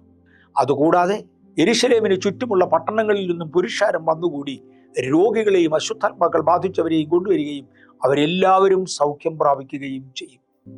അത്ഭുതങ്ങളും വീര്യപ്രവൃത്തികളും രോഗശാന്തിയും സഭയുടെ പാരമ്പര്യമാണ്. 1-ാം നൂറ്റാണ്ടിലെ അപ്പോസ്തലന്മാരുടെ ചരിത്രമാണ്. നമ്മൾ സഭയുടെ ചരിത്രം എന്ന് മുമ്പേ എടുത്തു. ഇപ്പം ഞാൻ അപ്പോസ്തലന്മാരുടെ ചരിത്രം എടുക്കുക. ഇവിടെ വലിയ പ്രതീക്ഷയോടെയാണ് ആളുകളെ കൊണ്ടുവരുന്നത്. രോഗികളെ കൊണ്ടുവന്ന് റോഡുകളുടെ ഇറമ്പുകളിൽ, വിരിപ്പുകളിൽ കിടത്തുക എന്ന് പറഞ്ഞാൽ എന്തോ പ്രത്യാശയില്ല. ഇംഗ്ലീഷിൽ ഒരു പഴഞ്ചൊല്ലുണ്ട്, അല്ലെങ്കിൽ ആത്മീയ ശുശ്രൂഷകന്മാർ പൊതുവെ പറയാറുള്ളതാണ്. The spirit of expectancy is the breeding point of miracles. The spirit of expectancy, പ്രതീക്ഷയുടെ ആത്മാവ്. The breeding field of miracles, അത്ഭുതങ്ങളുടെ വിളഭൂമിയാണ്. നമുക്ക് പ്രതീക്ഷ ഉണ്ടെങ്കിൽ മാത്രമേ ദൈവം പ്രവർത്തിക്കുന്നുള്ളൂ. വിശ്വാസം എന്ന് അതിനെ വിളിക്കും. സഭയ്ക്കകത്ത് കാണുന്നത് വലിയ വിശ്വാസമായിരുന്ന ആളുകൾക്ക്. നമ്മൾ പലപ്പോഴും പലതും കാണാൻ വേണ്ടി പോകുന്നത് നടക്കുമോ ഇല്ലയോ നമുക്കൊന്ന് കാണാം, ഉണ്ടെങ്കിൽ കണ്ടേച്ചു പോരാം, ഇല്ലെങ്കിൽ എന്തെങ്കിലും ഒരു അപാകതയുണ്ടെങ്കിൽ 4 കുറ്റം പറയാം. യൂട്യൂബിനകത്തൊക്കെ എന്തോ ദുർവർത്തമാനം ഇട്ടാൽ 5 രൂപ കാശ് കിട്ടും. ഇതൊക്കെ പ്രതീക്ഷിച്ചുകൊണ്ടാണ് പലരും പോകാറുള്ളത്. ഞാൻ ഓർക്കുന്നുണ്ട്, ഒരു മോള് എന്നോട് ഒരിക്കൽ പറഞ്ഞൊരു വാചകം. വളരെ ബഹുമാനിക്കുന്ന ഒരു കുടുംബത്തിലെ വളരെ ബഹുമാനിക്കുന്ന ഒരു മോള് ഒരിക്കൽ അമേരിക്കയുടെ ഒരു സ്ഥലത്ത് വെച്ച് എന്നോടൊരു വാചകം പറഞ്ഞു. അവളുടെ ഭർത്താവ് ഒരു മെഡിക്കൽ ഡോക്ടറാണ്. ഒരുപക്ഷെ അവൾ എന്നെ കേൾക്കുന്നുണ്ടാവാം, ഇന്നല്ലെങ്കിൽ അടുത്ത ദിവസം കേട്ടെന്ന് പറഞ്ഞു. ഞാൻ ഏതിലും പേര് പറയുന്നില്ല. അവളുടെ ഭർത്താവ് ഒരു മെഡിക്കൽ ഡോക്ടറാണ്. അദ്ദേഹം ഒരു ഹാർട്ട് സർജനാണ്. അവൾ എന്നോട് പറഞ്ഞത്, രൂത്ത് ഹഫ്ലൈൻ എന്ന വനിത അടുത്തൊരു സ്ഥലത്ത് ഒരു ചർച്ചിൽ വരുന്നതായി, വിസിറ്റ് ചെയ്യുന്നതായി അറിവ് കിട്ടി. രൂത്ത് ഹെഫ്ലിൻ പ്രസംഗിക്കുമ്പോൾ ഗോൾഡൻ ഡസ്റ്റ് വീഴുന്ന പതിവുണ്ട്. അന്തരീക്ഷത്തിൽ നിന്ന് സ്വർണ്ണ നിറമുള്ള പൊടി തന്നെ താഴോട്ട് വീഴും. അതിനെയാണ് ഗോൾഡൻ ഡസ്റ്റ് എന്ന് വിളിക്കുന്നത്. അത് വീഴുന്ന പതിവുണ്ട്. നിങ്ങൾ ചിലരിപ്പോൾ പറഞ്ഞേക്കാം ഇതൊക്കെ മാജിക്കാണ്. നിങ്ങളെക്കാൾ മാജിക്ക് അറിയാവുന്നൊരു വേറെ ഉണ്ടെന്ന് ഉദ്ദേശിച്ചുകൊണ്ട് അവനവൻ്റെ ലിമിറ്റിൽ ഒതുങ്ങി നിൽക്കുക നല്ലത്. കാര്യം നമ്മളെക്കാൾ പഠിപ്പും നമ്മളെക്കാൾ അറിവുമുള്ളവരാണ് ഈ അനുഭവിച്ചേച്ച് പറയുന്നത്. സോ അതുകൊണ്ട് മറ്റേ മണ്ടത്തരം പറയാതിരിക്കുക ഭേദം. മേരി ഗോവൂരിൻ്റെ മകളെ ഞാൻ ഇന്ന് തുറന്നു പറഞ്ഞു. മേരി ഗോവൂരിൻ്റെ മകൾ സെറ ഗോവൂര എന്നോട് പറഞ്ഞു, അച്ഛാ എനിക്ക് അവിടെ പോകണമെന്ന് ആഗ്രഹമുണ്ട്, പക്ഷേ എൻ്റെ ഭർത്താവിനൊന്ന് വരാനൊക്കത്തില്ല. അതുകൊണ്ട് ഡോക്ടർ ജോർജിന് അന്ന് വരാനൊക്കത്തില്ല. അതുകൊണ്ട് ഞാൻ അയൽവക്കത്തുള്ള ഒരു വൈറ്റ്സ് കുടുംബവുമായി പോകാൻ തീരുമാനിച്ചു. 4 മണിക്കൂർ ഡ്രൈവ് ഉണ്ട്, 1 വേ, എന്നിട്ട് വേണം അവിടെ ചെന്ന് കാണാൻ. അവളെന്നോട് പറഞ്ഞ വാചകം, ഞങ്ങൾ 2-3 ദിവസം ഉപവാസമായി. പോകുവാനുള്ള അവളോട് കൂടെ യാത്ര ചെയ്യാനുള്ള കുടുംബവും സെറയും ചേർന്ന് ഒരു 2-3 ദിവസം ഉപവസിച്ച് പ്രാർത്ഥിച്ചു. അവരുടെ പ്രാർത്ഥനാ വിഷയം ഇതേ ഉള്ളായിരുന്നു, കർത്താവേ, ഞങ്ങളിൽ ഒരാളുടെ അവിശ്വാസം കൊണ്ടോ ഞങ്ങളിൽ ഒരാളുടെ ജീവിതത്തിൻ്റെ തകരാറ് കൊണ്ടോ അവിടെ ഒരു അത്ഭുതം നടക്കാതെ പോകരുത്, അവിടെ ഗോൾഡൻ ഡസ്റ്റ് ഉണ്ടാകാതെ പോകരുത്, ഞങ്ങളും കൂടെ അതിന് ഉത്തരവാദികളായിരിക്കും. അങ്ങനെ പ്രാർത്ഥിച്ചാണ് പലരും പോകുന്നത്. സെറ എന്നോട് പറഞ്ഞത്, വർഷിപ്പ് സെക്ഷൻ പാട്ട് കഴിഞ്ഞു, റൂത്ത് ഹഫ്ലിൻ സ്റ്റേജിലേക്ക് കയറി. സ്റ്റേജിന്റെ ഒരറ്റത്ത് കയറി അവരുടെ കൈകൾ ഉയർത്തിക്കൊണ്ട് ഒരു പാട്ടും പാടി സ്റ്റേജിന്റെ നടുവിലേക്ക് നടക്കുന്നതോടെ ആത്മീയ അന്തരീക്ഷം മാറി. അവർ സ്റ്റേജിൽ നിന്ന പാട്ട് ചില മിനിറ്റുകൾ പാടിക്കഴിഞ്ഞതോടുകൂടെ അന്തരീക്ഷത്തിൽ ഒരു മേഘം പ്രത്യക്ഷമായി. ആ മേഘത്തിൽ നിന്ന് ചുമന്ന പൊടികൾ, ഗോൾഡൻ ഡസ്റ്റ് എന്ന് പറയും, താഴോട്ട് പെയ്തിറങ്ങി അവൾ കണ്ടെന്നതാണ്. ഗോൾഡൻ ഡസ്റ്റ് എൻ്റെ ജീവിതത്തിൽ ഞാൻ പല പ്രാവശ്യം കണ്ടിട്ടുണ്ട്. ഈ ദിവസങ്ങളിൽ യാത്ര ചെയ്യുന്ന പലയിടങ്ങളിലും കാണും. കാര്യം പഴയ സ്ഥിതിഗതികൾ പലതും മാറി. ഒരുപാട് പേര് ദൈവത്തെ കൂടുതൽ അനുഭവിക്കാൻ തുടങ്ങി. ശിഷ്യന്മാരുടെ ഇടയിൽ ഭയങ്കര എക്സ്പെക്റ്റൻസിയാണ്. ഇന്നതല്ല, നടന്നാൽ കാണട്ടെ, നടന്നില്ല ഞാൻ എഴുതിത്തരാം, നടന്നാലും ഞാൻ നിരൂപിക്കാം, ഇതൊക്കെ പറഞ്ഞു പോയാൽ ദൈവം ഒരിക്കലും തെളിയിച്ചു കൊടുക്കാൻ വരത്തില്ല. ദൈവം ഒരിക്കലും വഴക്കിന് വരാറില്ല. ദൈവം ചെയ്യുന്നത് പ്രതീക്ഷിക്കുന്ന മണ്ണിൽ മാത്രമേ പ്രവർത്തിക്കത്തുള്ളൂ. സഭാജനത്തിനും പൊതുജനത്തിനും വലിയ പ്രതീക്ഷയുണ്ടായിരുന്നു. പക്ഷേ സഭയ്ക്ക് അന്നും വലിയ ഉപദ്രവം നേരിട്ടു. ബലാത്കാരങ്ങൾ നേരിട്ടു. അടി, ന്യായാധിപ സംഘം, തടവ്, കൊല എന്നിങ്ങനെ അനേക ഉപദ്രവം സഭ സഹിച്ചു. എങ്കിലും അവർ മുന്നോട്ട് പോയി. മറുവശം മതത്തിനും വലിയ പ്രശ്നമുണ്ടായിരുന്നു. മതത്തിനകത്ത് അവരുടെ ന്യായാധിപ സംഘങ്ങളിൽ വരെ ചോദ്യമായി, ഈ പിള്ളേർ കാണിക്കുന്ന പണി കണ്ടോ, ഇത് നമ്മളെ കൊണ്ട് നടക്കുന്നില്ല, എന്തുകൊണ്ട് അവരെ സ്റ്റോപ്പ് ചെയ്യുന്നു, അവരുടെ കൈ കൊണ്ട് ദൈവം അത്ഭുതം ചെയ്യുന്നു എന്ന് ആളുകൾ അങ്ങോട്ടും പറഞ്ഞുകൊണ്ടിരുന്നു. ഇനിയും ജനറൽ ഡെലിവറൻസ് ആൻഡ് ഏഞ്ചാലിക് മിനിസ്ട്രി എന്നൊരു വിഷയം ഞാൻ തൊടാൻ പോകും. General deliverance. സങ്കീർത്തനങ്ങൾ 91:11 പറയുന്നത്, സങ്കീർത്തനങ്ങൾ 91:11, നിന്റെ എല്ലാ വഴികളിലും നിന്നെ കാക്കേണ്ടതിനവൻ നിന്നെക്കുറിച്ച് തന്റെ ദൂതന്മാരോട് കൽപ്പിക്കും.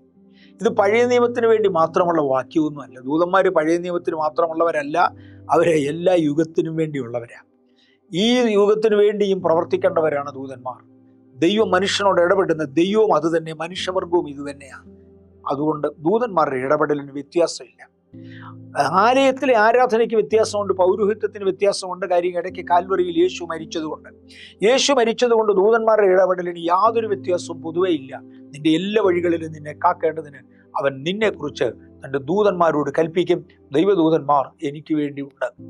യെശയ്യാവിന്റെ പുസ്തകം 45-ാം അധ്യായം 1-2 വാക്യങ്ങളിൽ യഹോവ തന്റെ അഭിഷക്തനായ കോരേശിനോട് ഇപ്രകാരം അരുളിച്ചെയ്യുന്നു: അവന് ജാതികളെ കീഴടക്കി രാജാക്കന്മാരുടെ അരക്കച്ചകളെ അഴിക്കേണ്ടതിനും കതകുകൾ അവന് തുറന്നിരിക്കേണ്ടതിനും വാതിലുകൾ അടയാതെ ഇരിക്കേണ്ടതിനും ഞാൻ അവന്റെ വലങ്കൈ പിടിച്ചിരിക്കുന്നു. ഞാൻ നിനക്ക് മുമ്പായി ചെന്ന് ദുർഘടങ്ങളെ നിരപ്പാക്കുകയും താമ്രവാദികളെ തകർത്ത് ഇരുമ്പൊടാമ്പലുകളെ ഖണ്ഡിച്ചു കളയുകയും ചെയ്യും. ഞാൻ എന്നവിടെ എടുത്തു പറഞ്ഞിരിക്കുന്നത് തൻ്റെ ദൂതനെ അയച്ച് ചെയ്യിക്കുന്ന കാര്യം. ദൈവമായാണ് ചെയ്യുന്നത്, പക്ഷെ തൻ്റെ ദൂതനെ അയച്ചാണ് കാര്യങ്ങൾ നിർവഹിക്കുന്നത്. ദൂതന്മാർ ചുറ്റും പാളയമിറങ്ങും. യിരെമ്യാവിന്റെ പ്രവചനം 30-ാം അധ്യായത്തിന്റെ 17-ാമത്തെ വാക്യത്തിൽ അവർ നിന്നെ ഭ്രഷ്ടയെന്നും ആരും തിരിഞ്ഞു നോക്കാത്ത സിയോൻ എന്നും വിളിക്കൊണ്ട് ഞാൻ നിന്റെ മുറിവുകളെ പൊറുപ്പിച്ച് നിനക്ക് ആരോഗ്യം വരുത്തുമെന്ന് യഹോവയുടെ അരുളപ്പാട്. യഹോവ ഇപ്രകാരം അരുളി ചെയ്യുന്നു. 18-ാമത്തെ വാക്യത്തിൽ യഹോവ ഇപ്രകാരം അരുളി ചെയ്യുന്നു: ഞാൻ യാക്കോബിന്റെ കൂടാരങ്ങളുടെ പ്രവാസം മാറ്റി അവന്റെ നിവാസങ്ങളോട് കരുണ കാണിക്കും. നഗരം അതിൻ്റെ കൽക്കുന്നുകളിന്മേൽ പണിയപ്പെടും, അരമനയും യഥാസ്ഥാനപ്പെടും. എവിടെയെങ്കിലും നമ്മൾ തകർന്നുവെന്ന് തോന്നിയാൽ കളഞ്ഞു പോകല്ലേ. ഉത്സാഹിപ്പിക്കുന്ന, ഉത്തേജിപ്പിക്കുന്ന, പ്രോത്സാഹിപ്പിക്കുന്ന പദങ്ങൾ തിരുവചനത്തിൽ വീണ്ടുമുണ്ട്. ദൈവം തൻ്റെ സഭയെ പണിയും. ദൈവം തൻ്റെ സഭയെ പണിയാൻ മറന്നിട്ടില്ല, മറക്കുകയുമില്ല. അപ്പോസ്തലപ്രവൃത്തികളുടെ പുസ്തകം 12-ാം അധ്യായം 7-8 വാക്യങ്ങളിൽ പെട്ടെന്ന് കർത്താവിന്റെ ദൂതൻ അവിടെ പ്രത്യക്ഷനായി. അറയിലൊരു വെളിച്ചം പ്രകാശിച്ചു. അവൻ പത്രോസിനെ വിലാപ്പുറത്ത് തട്ടി വേഗം എഴുന്നേൽക്കുക എന്ന് പറഞ്ഞു. അവനെ ഉണർത്തി. ഉടനെ അവന്റെ കൈമേൽ നിന്ന് ചങ്ങല വീണുപോയി. താനെ വീണുപോയി, കൈമേൽ നിന്ന് വീണുപോയി. ദൂതൻ അവനോട് നിന്റെ അരകെട്ട് ചെരുപ്പിട്ട് മുറുക്കുക എന്ന് പറഞ്ഞു. ഒരു ദൈവദൂതൻ പത്രോസിന്റെ കാരാഗ്രഹത്തിലേക്ക് ഇറങ്ങുക. യാക്കോബിനെ വാളുകൊണ്ട് കൊന്നുകളഞ്ഞു. അത് ഹേരോദാവിന് വലിയ സന്തോഷമായി. ഹേരോദാവിന് സന്തോഷമായി, കാരണം യഹൂദന്മാരുടെ പ്രീതി നേടി. അങ്ങനെയാണെങ്കിൽ പത്രോസിനെയും കൊല്ലണം എന്ന് പറഞ്ഞ് പത്രോസിനെയും പിടിച്ചു കാരാഗ്രഹത്തിലിട്ടു. അതിസൂക്ഷ്മമായി പരിപാലിച്ചു. അന്ന് രാത്രിയിൽ ഈ 2 പേരടങ്ങുന്ന 4 സംഘം, 8 പേർ അല്ലെങ്കിൽ 16 പേർ, 4 പേരും ഇത് അടങ്ങുന്നതാണെങ്കിൽ 16 പേർ കാവൽ കിടക്കുകയാണ്. അത്രയും കാവൽക്കാരുടെ നടുവിൽ വെച്ച് 2 ചങ്ങലകൾ കൊണ്ട് കൈകൾ 2 ബന്ധിച്ചിരിക്കുക. ഒരൊറ്റ ദൂതൻ ഇറങ്ങി വന്നു. ആ ദൂതനായ സ്തോത്രം ഇറങ്ങി വന്ന് പത്രോസിനെ വിലാപ്പുറത്ത് തട്ടി എഴുന്നേക്കാൻ പറഞ്ഞു. ആരും എഴുന്നേക്കുന്നില്ല, ബാക്കി എല്ലാവരും ഉറങ്ങിക്കിടക്കുക. പത്രോസ് ഉണർന്നു. ഒരു ദൂതനാണെന്ന് പോലും തനിക്ക് മനസ്സിലാകുന്നില്ല. താൻ he's in a trance, most probably ആത്മവിശുദ്ധിയിലായിരിക്കും. He must be in a trance. ദൂതനാണെന്ന് പോലും മനസ്സിലാകുന്നില്ല. അദ്ദേഹത്തോട് പറഞ്ഞ് എഴുന്നേറ്റ് നിന്റെ അരമുറുക്കാൻ പറഞ്ഞു. ഈ കൈമേൽ പൂട്ടിയിട്ടിരിക്കുന്ന ചങ്ങലയൊന്നും തന്നെ പോവില്ല. അതിനാരെങ്കിലും അക്ഷരീകമായി ബലം പ്രയോഗിക്കാതെ പോകത്തില്ല, ബുദ്ധി ഉപയോഗിക്കാതെ പോകത്തില്ല. ഇതെല്ലാം ഉള്ള ഒരു ദൂതനാ വന്നത്. ബലമുണ്ട്, ശക്തിയുണ്ട്, പ്രവർത്തിക്കാൻ കഴിവുണ്ട്. റോമൻ ഗവൺമെന്റിന്റെ ചങ്ങലയെ അതിജീവിക്കുന്ന ഒരു ശക്തിയുണ്ട്. അവന്റെ കൈമേൽ നിന്ന് ചങ്ങല അഴിച്ചു താഴെ ഇട്ടു. ഞാൻ പറഞ്ഞില്ല, ചങ്ങല താഴെ വീഴുക എന്നുള്ളതൊന്നും ഒരിക്കലും നടക്കത്തില്ല, ഓട്ടോമാറ്റിക് അല്ല. അതൊരു തോന്നലിന്റെ പുറത്ത് വരത്തില്ല. സബ് കോൺഷ്യസ് മനസ്സിൽ കിടന്നതെന്നൊക്കെ പലരും പറയാറുണ്ട്. എൻ്റെ പൊന്നെ, അങ്ങനെ ഒരു സബ് കോൺഷ്യസ് മൈൻഡിലെ പവർ കൊണ്ട് ചങ്ങല അഴിക്കാൻ കഴിയത്തില്ലടൂ. അറിയാമായിരുന്നേ പല കള്ളന്മാരും പുറത്തു വന്നേ. ഇല്ല, പല കള്ളന്മാർക്കും നമ്മളെക്കാൾ കൂടുതൽ മെന്റൽ കപ്പാസിറ്റി ഒക്കെ ഉള്ളവരാ. അതുകൊണ്ടല്ലേ അവർ മോട്ടിക്കാൻ പോകുന്നത്, നമ്മൾ പോകുന്നില്ലല്ലോ. ഇതെല്ലാം കഴിഞ്ഞാലും അവരെ കൊണ്ട് ഇത് ഒക്കത്തില്ല.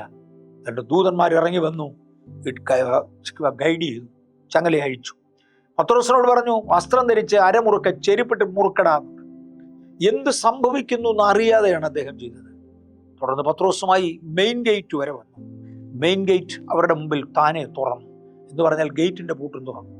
തന്നെ ഒന്നും ഗേറ്റ് തുറക്കത്തില്ല, തോന്നൽ കൊണ്ടൊന്നും ഗേറ്റ് തുറക്കത്തില്ല, മാജിക് കൊണ്ടൊന്നും ഗേറ്റ് തുറക്കത്തില്ല. അതൊക്കെ ചുമ്മാ പറയുന്നതാ. ദൈവത്തിന്റെ ദൂതൻ ഇറങ്ങി ഗേറ്റ് തുറന്നു. പത്രോസ് വെളിയിൽ വന്നു.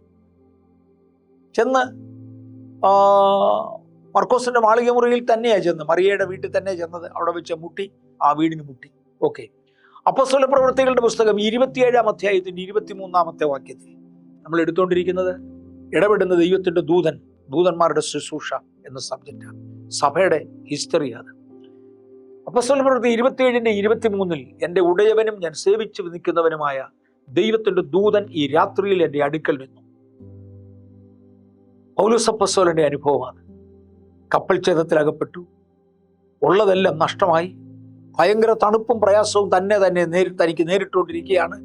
ആ കൂട്ടത്തിലാണ് ദൈവത്തിന്റെ ദൂതൻ കപ്പലിനകത്തേക്ക് ഇറങ്ങുന്നത്, താൻ ഇരിക്കുന്ന ഇടത്ത് എന്ന് പറഞ്ഞ് പൗലോസെ ഭയപ്പെടേണ്ട, ഞാൻ നിന്റെ കൂടെ ഉണ്ട്. എൻ്റെ ദൈവത്തിന്റെ ദൂതൻ എന്നോട് സംസാരിച്ചു, ബലപ്പെട്ടിരിക്കുക, ഉറച്ചിരിക്കുക എന്ന് പറഞ്ഞു. ദൂതന്മാരുടെ ഇടപെടലാണ് നമ്മൾ ചിന്തിക്കുന്നത്. ദൈവമക്കൾക്ക് വേണ്ടി, സഭയ്ക്ക് വേണ്ടി ദൂതൻ അന്നിറങ്ങി ഇന്ന് ഇറങ്ങി. മത്തായിയുടെ സുവിശേഷം 18-ാം അധ്യായം 10-11 വാക്യങ്ങളിൽ ഈ ചെറിയവരിൽ ഒരുത്തനെ തുച്ഛീകരിക്കാതിരിപ്പാൻ സൂക്ഷിച്ചുകൊള്ളുവീൻ. സ്വർഗത്തിലവരുടെ ദൂതന്മാർ സ്വർഗസ്ഥനായ എൻ്റെ പിതാവിൻ്റെ മുഖം എപ്പോഴും കാണുന്നു എന്ന് ഞാൻ നിങ്ങളോട് പറയുന്നു. നമ്മുടെ കർത്താവായ യേശു ക്രിസ്തു പറയുന്ന ഒരു വാക്കായത്. ഒരു ചെറിയ സഹോദരനെ തുച്ഛീകരിക്കരുത്. കാര്യം അവനൊരു ദൂതനുണ്ട്. ആ ദൂതൻ ദൈവം മുമ്പിൽ നിൽക്കുക. നമുക്കൊക്കെ ഓരോ ദൂതന്മാരുണ്ട് ദൈവം മുമ്പിൽ നിൽക്കുന്ന. ഞാൻ വിശ്വസിക്കുന്ന എൻ്റെ കൂടെ യാത്ര ചെയ്യുന്നൊരു ദൂതനുണ്ട്. ബാംഗ്ലൂരിലെ ബഥേൽ ചർച്ചിന്റെ ആരംഭഘട്ടങ്ങളിൽ ഞാൻ ഒറ്റയ്ക്ക് യാത്ര ചെയ്യുന്നതിനേക്കാൾ ഉപരി കഴിയുമെങ്കിൽ ഒരു സഹോദരനെ കൂടെ എൻ്റെ കൂടെ മോട്ടോർ സൈക്കിളിൽ കൊണ്ട് ഞാൻ നോക്കുവാൻ. ഞാൻ എവിടോട്ടേലും യാത്ര ചെയ്യാൻ നേരത്ത് ഒറ്റയ്ക്ക് യാത്ര ചെയ്യാതെ സഹോദരന്മാരാരെങ്കിലും ഫ്രീ ഉണ്ടോ എന്ന് നോക്കുമായിരുന്നു. ഒരാൾ ഫ്രീ ഉണ്ടെങ്കിൽ 2 മണിക്കൂർ 3 മണിക്കൂർ ഫ്രീ ആന്ന് പറഞ്ഞാൽ എൻ്റെ കൂടെ കയറി മോട്ടോർ സൈക്കിളിൽ ഒന്ന് ഇരിക്കാമോ എന്ന് ഞാൻ ചോദിക്കുമായിരുന്നു. മോട്ടോർ സൈക്കിളിൻ്റെ പുറകത്തെ സീറ്റിൽ അദ്ദേഹത്തെ ഇരുത്തിക്കൊണ്ടാണ് പോകുന്നത്. പലരും എന്നോട് ചോദിച്ചിട്ടുണ്ട് എന്തിനാ അവസ്ഥ, ഞങ്ങൾക്ക് വന്നാൽ ഒരു വാക്ക് പോലും ഞങ്ങൾക്ക് പറയാൻ അറിയത്തില്ല, ഒരു വാക്ക് പറയുന്നുമില്ല, അതിന് കഴിവുമില്ല, ആവശ്യവുമില്ല, ഞങ്ങൾക്ക് ഒക്കത്തില്ല. അവിടെ വന്നാൽ നിങ്ങളെ സഹായിക്കേണ്ട ആവശ്യമൊന്നും നിങ്ങൾക്കില്ല. എന്തിനാ ഈ 3 മണിക്കൂറുള്ളത് നിങ്ങളുടെ വണ്ടിയിൽ ഇരുന്ന് വരുന്നത്? ഞാൻ അവരോടൊക്കെ പറയാറുള്ളൊരു വാചകമുണ്ട്. ഒരുപാട് എതിർപ്പുകളുടെ നടുവിലാണ്. ഒറ്റ ദൂതനെയും കൊണ്ട് ഞാൻ പോകുന്നതിനേക്കാൾ നീയും കൂടി ഇരുന്ന 2 ദൂതന്മാർ കാണുമല്ലോ, അതിനാ. നമ്മൾ ഓരോരുത്തരുടെ കൂടെയും ഓരോ ദൂതന്മാരുണ്ട്. ഇന്ന് പകൽ ഒരു ദൂതൻ നമ്മുടെ കൂടെയുണ്ട്. എൻ്റെ ഒരു സമൂഹ ദൂതൻ, യേശുവിൻ്റെ ഭാഷയിലെ സമൂഹ ദൂതൻ, പിതാവിൻ്റെ മുഖം കാണുന്ന ഒരാളുണ്ട്. സദാസമയവും ഈ ചെറിയവരിൽ ഒരുത്തനെ തുച്ഛീകരിപ്പാതിരിപ്പാൻ സൂക്ഷിച്ചുകൊള്ളിൽ സ്വർഗത്തിൽ അവരുടെ ദൂതന്മാർ സ്വർഗസ്ഥനായ എൻ്റെ പിതാവിൻ്റെ മുഖം എപ്പോഴും കാണുന്നു എന്ന് ഞാൻ നിങ്ങളോട് പറയുന്നു. നമ്മുടെ ദൂതന്മാർ നമുക്ക് വേണ്ടി പിതാവിൻ്റെ മുമ്പിൽ നിൽക്കുക. യാക്കോബ് ഒരിക്കൽ പോകുന്ന വഴിയിൽ ഒരു കിടക്ക കണ്ടു. കിടക്കയില്ല, വെളിമ്പ്രദേശത്ത് കിടന്നു. ഇന്ന് പകൽ ഞാൻ യാക്കോബിൻ്റെ ആ കിടപ്പിനെ കുറിച്ച് ഒന്ന് ചിന്തിച്ചു. കൊതുക് ഇഷ്ടം പോലെ കാണും. ആ കാലങ്ങളിൽ മരുഭൂമിയിലൊക്കെ തേളുണ്ട്, അഗ്നിസർപ്പങ്ങളും തേളും ഉണ്ട്. കാറ്റടിച്ച് പൊടി പറന്നുകൊണ്ടിരിക്കുകയായിരിക്കണം. ആ പൊടിക്കാറ്റ് തന്നെ പൊടിയിൽ മൂടുന്നുണ്ടാവും. കിടക്കാൻ ഒരു ബെഡ്ഷീറ്റ് കൊണ്ടുപോയതായിട്ട് അറിവില്ല. ഒരു കല്ല് തലവണയായി വെച്ച് കിടന്നുറങ്ങുന്ന സാഹചര്യത്തിൽ എണ്ണയുണ്ട് നിശ്ചയം. അതൊരു ആത്മീയൻ്റെ ലിപ്പിലും ഉണ്ട്, എണ്ണയുണ്ട്. പുതിയ നിയമഭാഷയിൽ അത് അഭിഷേകത്തെ കാണിക്കുന്നതാണ്. വേറൊന്നും ഉള്ളതായിട്ട് അറിവില്ല. അദ്ദേഹം യാത്ര ചെയ്യുന്നത് തേണ്ട ഒരു കാഴ്ച കാണുന്നു. ഭൂമിയിൽ വെച്ചിരിക്കുന്നതും സ്വർഗത്തിൽ തലയുത്തുന്നതുമായ ഒരു കോഴി. അതിലൂടെ ദൂതന്മാർ കയറുകയും ഇറങ്ങുകയും ചെയ്യുകയാണ്. യാക്കോബിന്റെ സദ്വർത്തമാനങ്ങൾ ദൈവസ്ഥാനത്തിൽ അറിയിക്കുവാൻ ദൂതന്മാർ സദാസമയം അതുവഴി നടന്നുകൊണ്ടിരിക്കുക. എൻ്റെ കൂടെ ഒരു ദൂതനുണ്ട്, നിങ്ങളുടെ കൂടെ ഒരു ദൂതനുണ്ട്. ഓക്കെ, ഞാൻ മുന്നോട്ട് വരട്ടെ. 1 കൊരിന്ത്യർ 14-ാം അധ്യായത്തിന്റെ 1-ാമത്തെ വാക്യത്തിൽ ആത്മവരങ്ങളും വിശേഷാൽ പ്രവചനപരവും വാഞ്ചിക്കും. ഇനി ദൈവസഭയിൽ ദൂതന്മാർ മാത്രമല്ല, ചില ശുശ്രൂഷകളും കൂടെ ഉണ്ട്. ആത്മീയവരങ്ങളും വിശേഷാൽ പ്രവചനപരവും വാഞ്ചിക്കും. കൃപാവരങ്ങളെ കുറിച്ച് പറയുമ്പോൾ വാഞ്ചിക്കാൻ ആവശ്യപ്പെട്ട വരം ആത്മവരങ്ങളെല്ലാം, വിശേഷാൽ പ്രവചനപരം വാഞ്ചിക്കാൻ പറഞ്ഞു. ആത്മവരങ്ങളെല്ലാം എന്ന് പറയുന്നതിനകത്ത് രോഗശാന്തിയുണ്ട്, ഭൂതശാന്തിയുണ്ട്, കാസ്റ്റിംഗ് ഓഫ് ദ ഡീമൻ, അതിനെയാണല്ലോ ഡെലിവറൻസ് മിനിസ്ട്രി എന്ന് പൊതുവെ വിളിക്കാറുള്ളത്. ഇങ്ങനെയുള്ള ഒരുപാട് ശുശ്രൂഷകളുണ്ട്. ആ കൂട്ടത്തിൽ പ്രവചനവും ഒന്നുണ്ട്. വിശേഷാൽ പ്രവചനപരവും വാഞ്ചിപ്പീൻ. തുടർന്ന് 1 കൊരിന്ത്യർ 14-ാം അധ്യായം അന്യഭാഷയെയും പ്രവചനത്തെയും തമ്മിൽ താരതമ്യം ചെയ്യുക. അന്യഭാഷയിൽ സംസാരിക്കുന്നവൻ തനിക്ക് തന്നെ ആത്മീയ വർധന വരുത്തുന്നു, പ്രവചിക്കുന്നവൻ സഭയ്ക്ക് ആത്മീയ വർധന വരുത്തുന്നു. അന്യഭാഷയിൽ സംസാരിക്കുന്നവന് അല്പമേ ചെയ്യാൻ കഴിയുന്നു, പ്രവചിക്കുന്നവന് ഒരുപാട് കൂടുതൽ ചെയ്യാൻ കഴിയും. ഇങ്ങനെ കൃപാവരങ്ങൾ വാഞ്ചിക്കുവാൻ, അതിനകത്ത് എല്ലാ കൃപാവരങ്ങളും വാഞ്ചിക്കുവാൻ ആവശ്യപ്പെട്ടു. രോഗശാന്തിയും വിടുതലുകളും അതിനകത്തുള്ളതാണെന്ന് പറയട്ടെ. ദൈവത്തിൻ്റെ മാർഗം അഥവാ എന്നുള്ളത് ദൈവത്തിൻ്റെ അഭിഷിക്തനാണ്. ഒരു പ്രതിനിധി മുഖേന മാത്രമേ ദൈവം എന്തെങ്കിലും ചെയ്യത്തുള്ളൂ. നമ്മൾ പുതിയ നിയമസഭയുടെ കൺസെപ്റ്റ് പഠിച്ചുകൊണ്ടിരിക്കുക. ദൈവം എന്തെങ്കിലും ഒന്ന് ചെയ്യണമെങ്കിൽ അതൊരു പ്രതിനിധി മുഖേന മാത്രമേ ഉള്ളൂ. ഏകനായി മഹാത്ഭുതങ്ങളെ ചെയ്തവനെന്ന് മോശ ദൈവത്തെക്കുറിച്ച് വിളിച്ചു പറയാൻ കാരണം ചെങ്കടൽ വിളർന്ന ചരിത്രമാണ്. തമാശയൊന്നുമല്ല. ഈ കഴിഞ്ഞ ദിവസം ഒരു ശാസ്ത്രീയ ലേഖനത്തിൽ ഞാൻ ഇങ്ങനെ കണ്ടു, ഭൂമിയിൽ 3 മഹാസമുദ്രങ്ങളിൽ ഈ ജനുവരി മാസത്തിന്റെ ആദ്യത്തെ ആഴ്ചയിൽ ഏതാണ്ട് 2 ആഴ്ച മുമ്പേ ഭൂമിയിലെ 3 മഹാസമുദ്രങ്ങളിൽ ഹൈറ്റൈഡ് അറ്റ് എ ടൈം ഉണ്ടായി. 3 മഹാസമുദ്രങ്ങളിൽ അറ്റ് എ ടൈം ഹൈറ്റൈഡ് ഉണ്ടായി.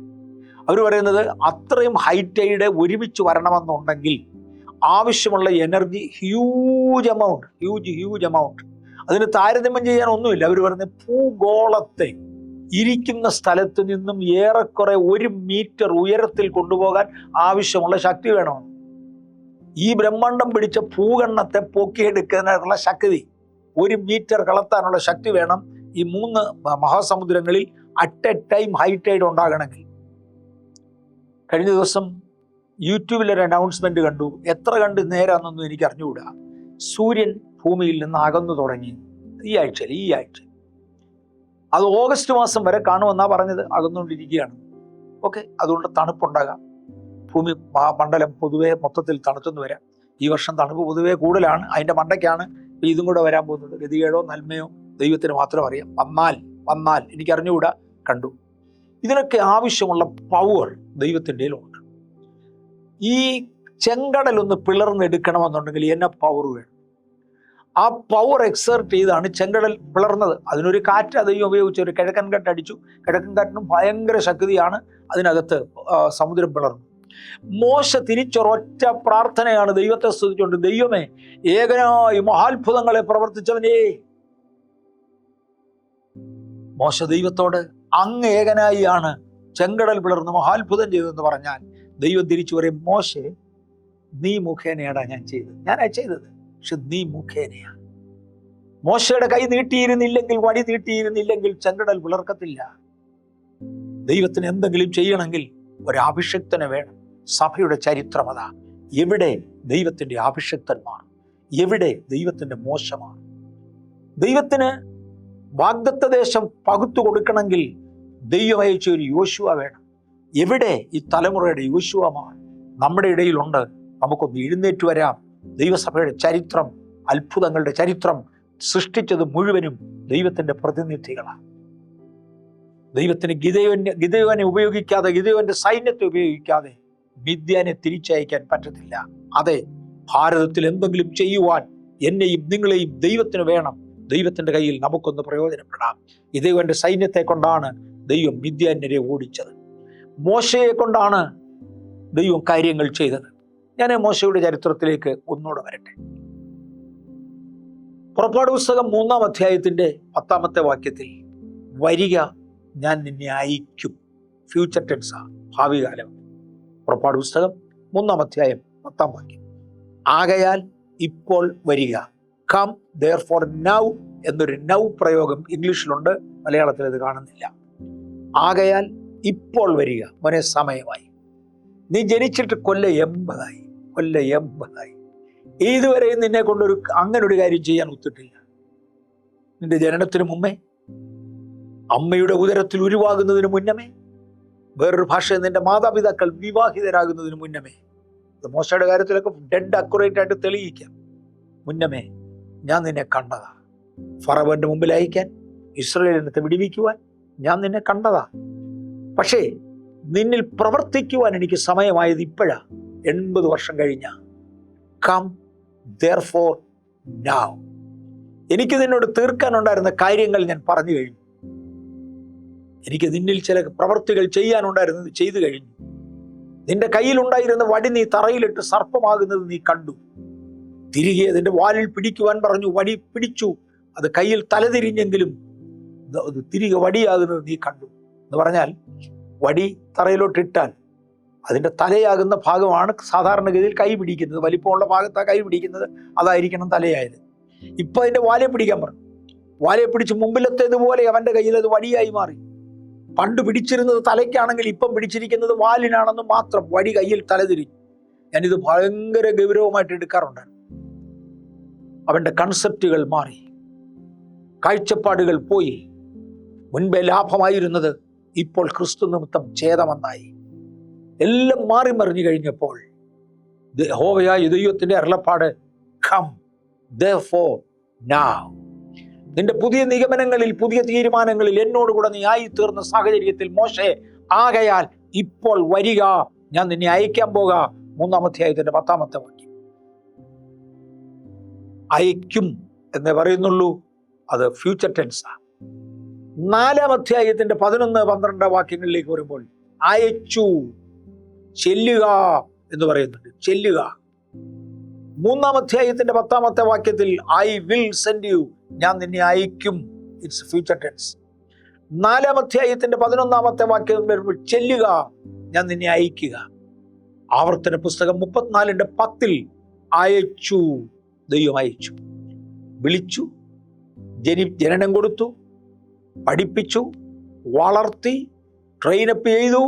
ഒരു ദിവസം ദൈവത്തിന് മുമ്പിൽ ആകേണ്ട കമ്മിറ്റ്മെന്റുകളിൽ വന്നതോടെ അയക്കും എന്ന് പറഞ്ഞു. അയച്ചു എന്ന് പിന്നത്തേതിൽ പറഞ്ഞു. അഭിഷേകത്തിന് വേണ്ടി വിളിക്കപ്പെട്ടവർ പോകുക എന്ന കൽപ്പനയാണ് അഭിഷേകം. ആ കൽപ്പന ലഭിക്കുന്നത് വരെ കാത്തിരുന്നേ മതിയാവും. മോശ 80 വർഷം കാത്തിരിക്കേണ്ടതായി വന്നു.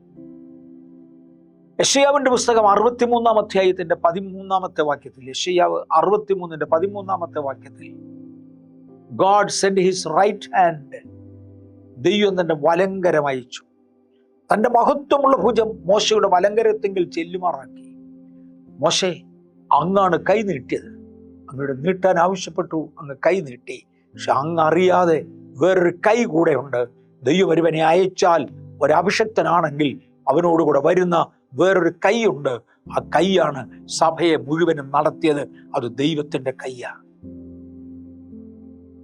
3-ാമത്തെ ഉദാഹരണം, യെരമ്യാവിന്റെ പുസ്തകം 1-ാം അധ്യായം 4-5 വാക്യം, ഞാൻ നിന്നെ പ്രവാചകനായി നിയമിച്ചിരിക്കുന്നു. യോശുവയെ, ദേശം മെഷർ ചെയ്യാനാ, ജനത്തിന് വീതിച്ചു കൊടുക്കാനാ ഞാൻ നിന്നെ അഭിഷേകം ചെയ്തത്. മോശെ, ഫറവോന്റെ അടുക്കൽ ജനത്തെ വിടുവിക്കേണ്ടതിനും മരുഭൂമിയിൽ അവരെ നടത്തേണ്ടതിനും അവർക്ക് ആരാധിപ്പാൻ മരുഭൂമിയിൽ ഒരു ആലയം പണിയേണ്ടതിനുമാണ്, ഉണ്ടാക്കി കൊടുക്കേണ്ടതിനും വ്യവസ്ഥകൾ ഏറ്റെടുക്കേണ്ടതിനുമാണ് ഞാൻ നിന്നെ ആക്കിയത്. യെരമ്യാവേ, ഞാൻ അങ്ങേയാക്കുന്നത് ജാതികൾക്കൊരു പ്രവാചകനായി പനാ. 1-ാം അധ്യായത്തിന്റെ 9-10 വാക്യങ്ങളിൽ ഇടിപ്പാനും പണിവാനും ഞാൻ നിയമിച്ചിരിക്കുന്നു. ഞാൻ നിന്നെ ജാതികളുടെ അടുക്കലേക്ക് അയക്കുക. യെരമ്യാവേ, ഞാൻ ആ ദൈവത്തിന്റെ ഭാഷയിൽ ബൈബിളിൽ നിന്ന് അതുപോലെ പറഞ്ഞതുകൊണ്ടാ ഈ യെശയ്യാവിനെയും യെരമ്യാവിനെയും യോശുവയെയും മോശയും ഒക്കെ ഞാൻ കയറി നീ എന്നൊക്കെ പറയുന്നത്. അതിനൊന്നും ഞാൻ ആരുമല്ല. മനുഷ്യരായി നമ്മൾ ആരുമല്ല. സാധാരണ മനുഷ്യരായി നമ്മൾ ആരുമല്ല. അവരെല്ലാം മനുഷ്യരാണ്. പക്ഷെ അവർ നമ്മളെക്കാൾ അഭിഷേകത്തിൽ ഉന്നതന്മാരാണ് എന്ന് ഞാൻ വിശ്വസിക്കുന്നു. ഇടിപ്പാനും പണിവാനും ഞാൻ അങ്ങേയും നിയമിച്ചിരിക്കുന്നു. 5-ാമത്തെ അധ്യായം 14-ാമത്തെ വാക്യത്തിൽ, എൻ്റെ വചനം ഞാൻ നിന്റെ വായിൽ തരികയാണ്. എൻ്റെ വചനം തീ പോലെയും ജനം കറ്റ പോലെയും ഇരിക്കും. അങ്ങ് പ്രസ്താവിക്ക്, ജനത്തിൽ സംഭവിക്കും. സഭയുടെ ഇന്നത്തെ നിലനിൽപ്പിന് വേണ്ടി ചിലരെ ദൈവം അഭിഷേകം ചെയ്യട്ടെ, ചില കൃപാവരങ്ങളിൽ കൊണ്ടുവരട്ടെ, ചില പ്രവചന ശുശ്രൂഷകളിൽ കൊണ്ടുവരട്ടെ എന്ന് ഞാൻ പ്രാർത്ഥിക്കുന്നു. ഒരുപാട് അത്ഭുതങ്ങളുടെ ചരിത്രം ഞാൻ കേട്ടിട്ടുണ്ട്. അഭിഷക്തന്മാരായ കർത്തൃദാസന്മാരെ ദൈവം ഉപയോഗിക്കുന്ന അനേക വഴികൾ ഞാൻ കേട്ടിട്ടുണ്ട്. ചിലതിനെ ദൈവദാസന്മാരെ അനുഗ്രഹിച്ചു, അന്നു മുതൽ അവരെ അനുഗ്രഹിക്കപ്പെട്ടു. ചിലതിനെ ദൈവം ശപിച്ചു, അവർ തീർത്തും ശപിക്കപ്പെട്ടു എന്നും ഞാൻ കേട്ടിട്ടുണ്ട്. നമ്മുടെ ജീവിതത്തിൽ അനുഗ്രഹം ഏറ്റുവാങ്ങുവാൻ കർത്താവിൻ്റെ കരങ്ങളിലേക്ക് ഏൽപ്പിച്ചു കൊടുക്കാം. 51-ാമത്തെ അധ്യായം, നമ്മൾ യെരമ്യാവിലാണ് നിൽക്കുന്നത്. 51-ാമത്തെ അധ്യായം 20-21 വാക്യങ്ങളിൽ, നീ എൻ്റെ വെൺമഴവും യുദ്ധത്തിന്റെ ആയുധവുമാണ്. ദൈവത്തിന് ഇന്നൊന്ന് പ്രവർത്തിക്കണമെങ്കിൽ ഒരു അഭിഷക്തൻ വേണം. ദൈവത്തിന്റെ ആയുധം തൃക്കരങ്ങളിൽ ഉപയോഗപ്പെടുന്ന ഒരു അഭിഷക്തനാണ്. അല്ലയോ അഭിഷക്ത, എനിക്ക് ജാതികളോട് യുദ്ധം ചെയ്യാനുണ്ട്. അങ്ങാണ് എൻ്റെ വെൺമഴു, അങ്ങാണ് എൻ്റെ യുദ്ധത്തിന്റെ ആയുധം. അങ്ങ് വരാതിരുന്നാൽ ഞാൻ എന്തു ചെയ്യും? എനിക്കൊന്നും ചെയ്യാനൊക്കത്തില്ല. ആയുധമില്ലാത്ത ഒരു വീരന് യുദ്ധത്തിൽ ഒന്നും ചെയ്യാനൊക്കത്തില്ല. ആയുധമില്ലാത്ത സൈന്യാധിപന്, സൈന്യത്തിന് ഒന്നും ചെയ്യാനൊക്കത്തില്ല. ഈ ദിവസങ്ങളിൽ ദൈവത്തെങ്കിൽ എന്ന ആയുധം ഏറ്റുവാങ്ങാം. ദൈവം പറയും, നീയാണ് എൻ്റെ ആയുധം, നീ എൻ്റെ വെൺമഴുവും യുദ്ധത്തിനുള്ള എൻ്റെ ആയുധവുമാണ്. നമുക്ക് 4ാമത്തെ എക്സാമ്പിളിലേക്ക് വരാം. എസെക്കിയേലിന്റെ പ്രവചനം 37-ാം അധ്യായം 1 മുതൽ 7 വരെയുള്ള വാക്യങ്ങൾ. ജീവന്റെ വചനം ഉണങ്ങിയ അസ്ഥികളോട് പറയുവാൻ. ഒരു ദിവസം ദൈവം യെരമ്യാവിനെ എസെക്കിയേലിനെ വിളിച്ചു പറഞ്ഞു, എസെക്കിയേലേ, ഞാൻ നിന്നെ ഒരിടത്ത് കൊണ്ടുപോകും. അദ്ദേഹത്തെ കൊണ്ടുപോയതൊക്കെ ഭയങ്കര വിചിത്ര രീതിയിലാണ്. അദ്ദേഹത്തിന്റെ മുടിക്ക് പിടിച്ചൊരു പൊക്ക് പൊക്കി, മുടിക്ക് പിടിച്ചു പൊക്കി. എൻ്റെ പോലെ ഈ മനുഷ്യൻ അനുഭവിച്ച വേദന എന്തോ ആയിരിക്കും. ഒരു കൈ പ്രത്യക്ഷമായി, യഹോവയുടെ കൈ എനിക്ക് പ്രത്യക്ഷമായി, എൻ്റെ മുടിക്ക് പിടിച്ച് പൊക്കിയെടുത്ത് താഴ്വരെ കൊണ്ട് നിർത്തി. സാധാരണഗതിയിൽ എസെക്കിയേലേ അങ്ങ് പോകാൻ മടിക്കുന്ന ഒരിടമാ, ഉണങ്ങി തെറിച്ച് അസ്ഥികൾ മാത്രമുള്ള ഇടം.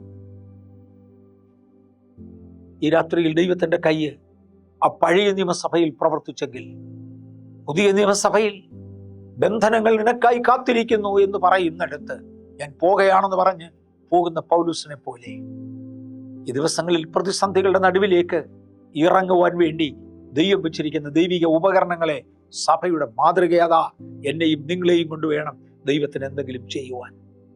എസെക്കിയേലിനോട് പറഞ്ഞ്, നീ ഉണങ്ങിയ അസ്ഥികൾ കാണുന്നുണ്ടോ? ഇതിന്റെ ഇടയിൽ കൂടെ ചുറ്റി നടക്ക്. അദ്ദേഹം അതിലെ കൂടെ ചുറ്റി നടന്നു. അത് ഏറ്റവും ഉണങ്ങിയിരുന്നു. എസെക്കിയേലിന്റെ കാലിലെല്ലാം കൊണ്ട് കാണും. എസെക്കിയേലിന്റെ കാലിലെല്ലാം കൊണ്ട് കാണും. എസെക്കിയേലിനോടൊരു ചോദ്യം, ഈ അസ്ഥികൾ ജീവിക്കുമോ? അവനെ എവിടെങ്കിലും അസ്ഥി എഴുന്നേൽപ്പോ നല്ല ദൈവത്തിന് അറിയേണ്ടത്. അങ്ങയുടെ കാലിൽ ചവിട്ടിയ ഈ അസ്ഥി, അങ്ങയുടെ നേരെ തുറച്ചു നോക്കുന്ന ഈ പ്രശ്നം, ഇത് സോൾവ് ആകുമോ? ഈ അസ്ഥികൾ ജീവിക്കും. എസെക്കിയേലിന് ഒരു പിടിയുമില്ല. മുടിക്ക് പിടിച്ച് പൊക്കിയെടുത്ത് ഇവിടെ കൊണ്ടുവന്നത് എനിക്കറിയാം, താഴ്വരയുടെ നടുവിൽ നിർത്തിയത് എനിക്കറിയാം. കർത്താവേ, അങ്ങേക്ക് ഒരു ഉദ്ദേശമില്ലെങ്കിൽ നിർത്തത്തില്ല. പക്ഷെ അസ്ഥി ജീവിക്കുന്നത് എൻ്റെ കൺസെപ്റ്റിൽ പെടുന്നതല്ല, എൻ്റെ ഭാവനയിൽ ചിന്തിക്കാവുന്നതല്ല. അതുകൊണ്ട് യഹോവേ, അങ്ങറിയുന്നു. ഒരൊറ്റ സംസാരമാണ്. പറ പ്രവാചക, പ്രവചനം പറ. ഉണങ്ങിയ അസ്ഥികളെ, യഹോവയുടെ വചനം കേൾക്ക്. യഹോവ കൽപ്പിച്ചതുപോലെ പ്രവചിച്ചുകൊണ്ടിരുന്നപ്പോൾ ഒരു ഭൂകമ്പം ഉണ്ടായി. വേറൊരു ഭാഷയിൽ ഭൂകമ്പം ഉണ്ടാകുന്നത് വരെ പ്രവചിച്ചു. സംഭവം തുടങ്ങുന്നത് വരെ പ്രവചിച്ചു. അവൻ പ്രവചിച്ചുകൊണ്ടിരിക്കുമ്പോൾ സംഭവിച്ചു. സത്യത്തിൽ ഇസ്രായേലിനത് പ്രായോഗികമായി വന്നത് 1948. 1948 ഇസ്രായേലിൽ സത്യമായി ഉണങ്ങിയ അസ്ഥി ജീവിച്ചത്. അവരുടെ അസ്ഥികൾ ഉണങ്ങി, അവർ ലോകത്തിന്റെ എല്ലാ ഭാഗത്തായും ചെതറി. BC-യിൽ പ്രവചിച്ചിട്ട ഒരു പ്രവചനമാണ്. AD 1948 സംഭവിച്ചത്. 2000 ശിഷ്ടം വർഷങ്ങൾ കഴിഞ്ഞ ശേഷമാണ് സംഭവിച്ചത്. എസെക്കിയേലേ, അങ്ങയുടെ മുടിയിൽ പിടിച്ചു പൊക്കിക്കൊണ്ടൊരിടത്ത് വെച്ചത് ഭാവി കാലത്തിനു വേണ്ടി പ്രവചിക്കാനായിരുന്നെങ്കിൽ, എം.എ. വർഗീസേ, നിന്നെ കൊണ്ടിവിടെ ആക്കിയത് ഭാവിക്ക് വേണ്ടി പ്രവചിക്കാനാ. എം.എ. വർഗീസിൽ നിന്ന് കേൾക്കുന്നവരെ നമ്മെ ദൈവം അതാത് സ്ഥാനങ്ങളിലാക്കിയത് സഭയുടെ ചരിത്രം ഇതാ, ഹിസ്റ്ററി ഓഫ് ദ ചർച്ച്. അവിടെ ഇവിടെ പ്രവചിക്കാനാ. ഭാവിയിൽ സംഭവിക്കേണ്ട ചിലത് അഡ്വാൻസായി പറഞ്ഞിടുവാൻ സ്വർഗത്തിലെ ദൈവം നമുക്ക് കൃപ തരട്ടെ. എസെക്കിയേൽ 37 15 മുതൽ 17 വരെയുള്ള വാക്യങ്ങളിൽ എസെക്കിയേൽ പ്രവാചകനോട് പറഞ്ഞു, 2 കോൽ എടുത്ത് ഒന്നിച്ചു വെക്ക്. 2 കോൽ, 2 സെപ്പറേറ്റ് ആണ് നിന്റെ കയ്യിലിരിക്കുന്നത്, ഒന്നിച്ചു വെക്ക്. അത് ഒന്നിക്കുവിടാ. ഉണക്കക്കമ്പ് മുറിയേരിയെന്നു. ഉണക്കക്കമ്പ് മുറിയേരിയെന്നു. അതെ, ചില പ്രവചന ക്രിയകൾ നീ ചെയ്യും. പ്രവചിച്ചാൽ മാത്രം പോരാ, ചില പ്രവചന ക്രിയകളും കൂടെ ചെയ്യ്. അങ്ങേ ഏൽപ്പിച്ചിരിക്കുന്ന ആദാ. എല്ലാവരെയും പ്രവചന ക്രിയ ഏൽപ്പിക്കാൻ ഒക്കത്തില്ല. ആ അളവ് വരെ വിശ്വസിക്കാവുന്നവർക്ക് മാത്രമേ പ്രവചന ക്രിയകൾ ഏൽപ്പിക്കപ്പെടത്തുള്ളൂ. ആ അധികാരം കൈകാര്യം ചെയ്യുവാൻ അധികാരമുള്ളവന് മാത്രമേ പ്രവചന ക്രിയകൾ ഏൽപ്പിക്കപ്പെടത്തുള്ളൂ. നമ്മുടെ വളർച്ചയ്ക്കനുസരിച്ച് മാത്രമേ ദൈവത്തിന് നമ്മെ കൃപാവരങ്ങൾ ഏൽപ്പിക്കാൻ ഒക്കത്തുള്ളൂ. ഞാൻ ഓർക്കുന്നുണ്ട്, എൻ്റെ കൊച്ചുമക്കളൊക്കെ തീരെ കുഞ്ഞുങ്ങളായിരുന്ന സമയത്ത്, ഒരു തലമുറ കൂടെ പുറകോട്ട് പോകും.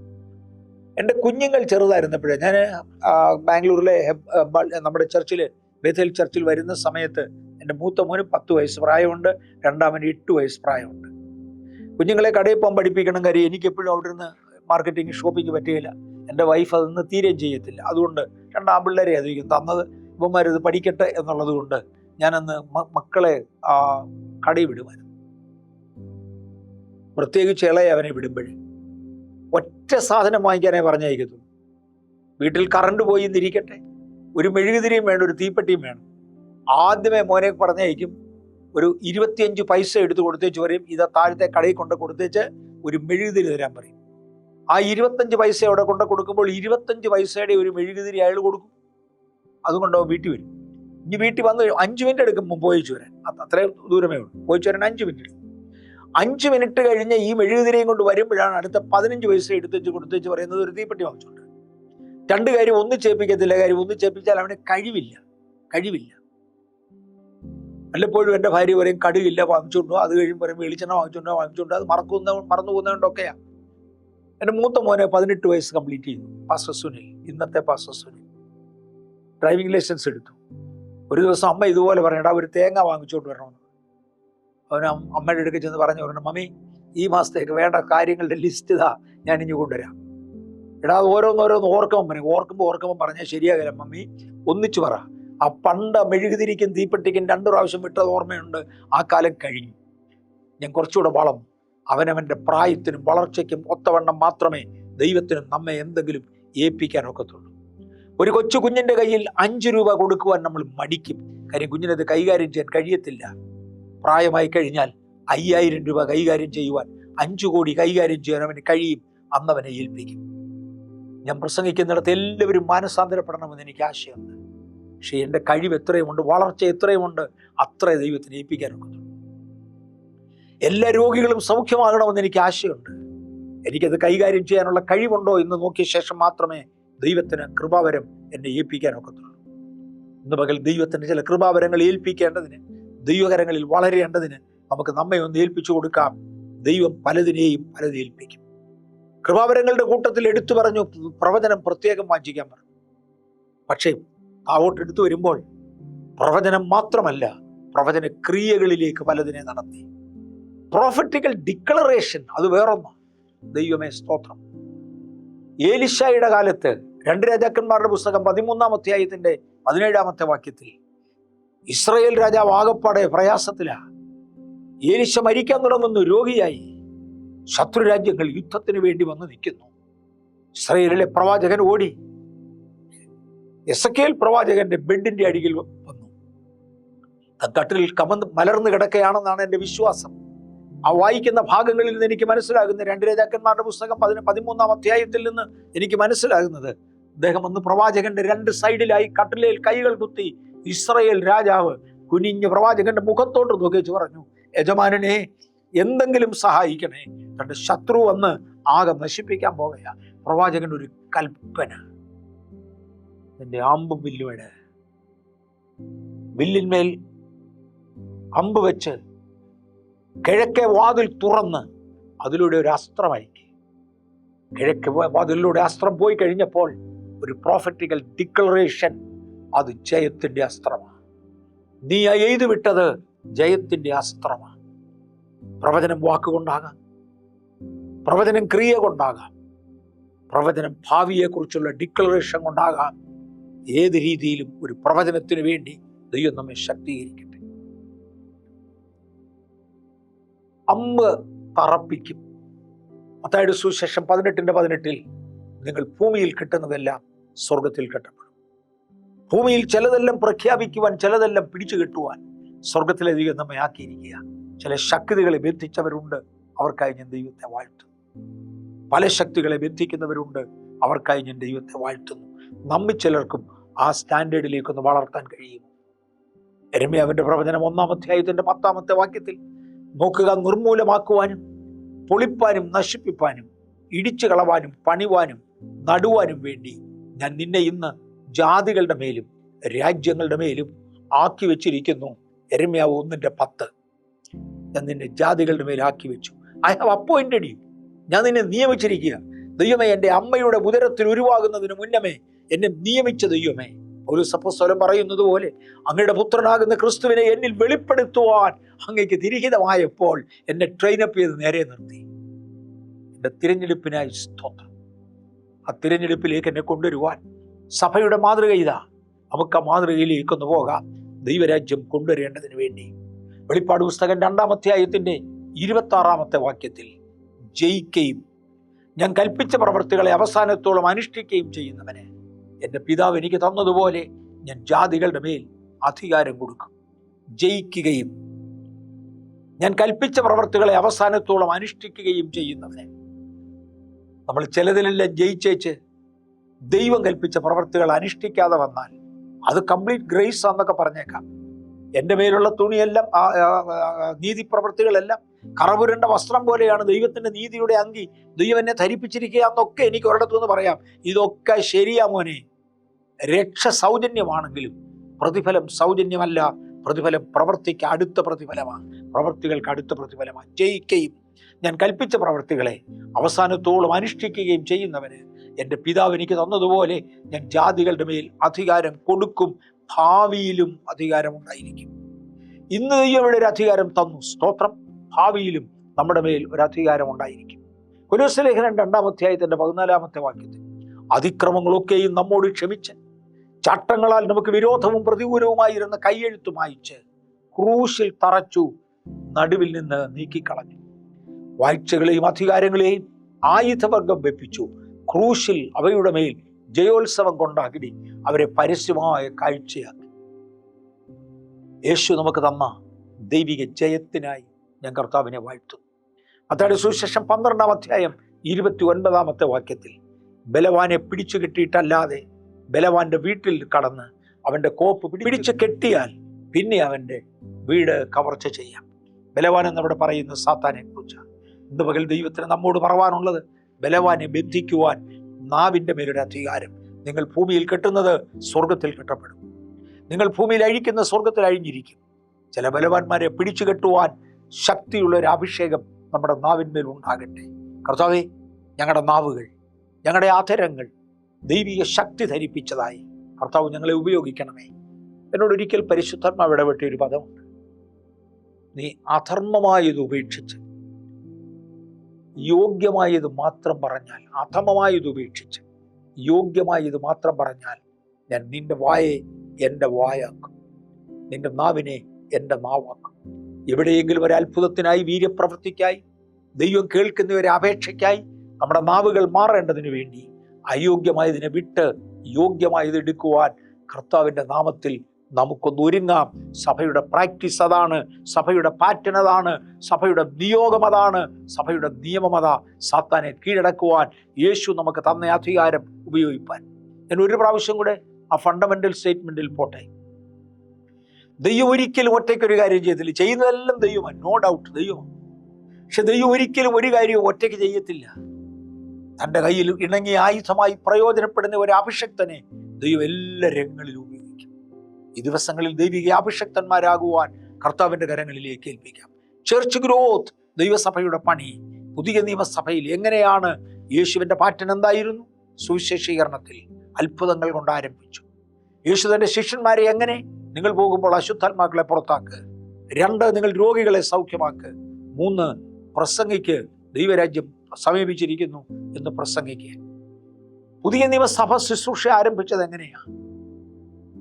സുന്ദരമെന്ന ദേവാലയ ഗോപുരത്തിന്റെ പടിക്കലിരുന്ന ഭിക്ഷക്കാരനെ കൈകൊണ്ട് പിടിച്ചുയർത്തി.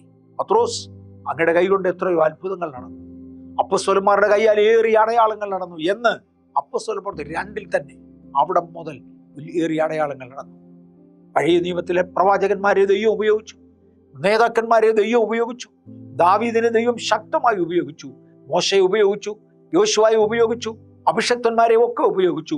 പുതിയ നിയമത്തിൽ പത്രോസിനെ ഉപയോഗിച്ചു, പൗലോസിനെ ഉപയോഗിച്ചു, സ്തേഫാനോസിനെ ഉപയോഗിച്ചു, അഭിഷക്തന്മാരെ ഒക്കെ ഉപയോഗിച്ചു. ഇന്നത്തെ തലമുറയിൽ അഭിഷക്ത ലോകത്തെ നോക്കിക്കൊണ്ട് സ്വർഗത്തിൽ നിന്ന് ദൈവം ചോദിക്കുകയാണ്, എവിടെ എൻ്റെ അഭിഷക്തന്മാർ? യേശുവിന് ഈ ഭൂമിയിൽ ഒന്ന് ജനിക്കണമെങ്കിൽ ഒരു മറിയ വേണമായിരുന്നു. തൻ്റെ വഴി ഒരുക്കേണ്ടതിന് ഒരു യോഹന്നാൻ വേണമായിരുന്നു. ആ യോഹന്നാൻ ഇവിടെ വരണമെന്നുണ്ടെങ്കിൽ അതിന് ഒരു സഖരിയ പുരോഹിതൻ വേണമായിരുന്നു. അതിന് ഒരു ഹന്ന വേണമായിരുന്നു. എവിടെ ദൈവത്തിൻ്റെ ഹന്നമാർ? എവിടെ ദൈവത്തിൻ്റെ സഖരിയാവുമാർ?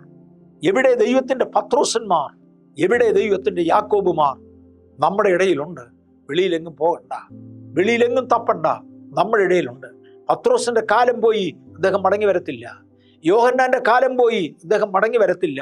പകരം ദൈവത്തിനൊന്ന് ഉപയോഗിപ്പാനുള്ളത് പത്രോസിന്റെ ദൈവവും യോഹന്നാന്റെ ദൈവവും ജീവനോടിരിക്കയാൽ നമ്മയാണ് ഉപയോഗിപ്പാനുള്ളത്. ആ ദൈവം നമ്മെ ഉപയോഗിക്കും. ദൈവത്തിന് ദൈവകരങ്ങളിൽ ഏൽപ്പിക്കാം.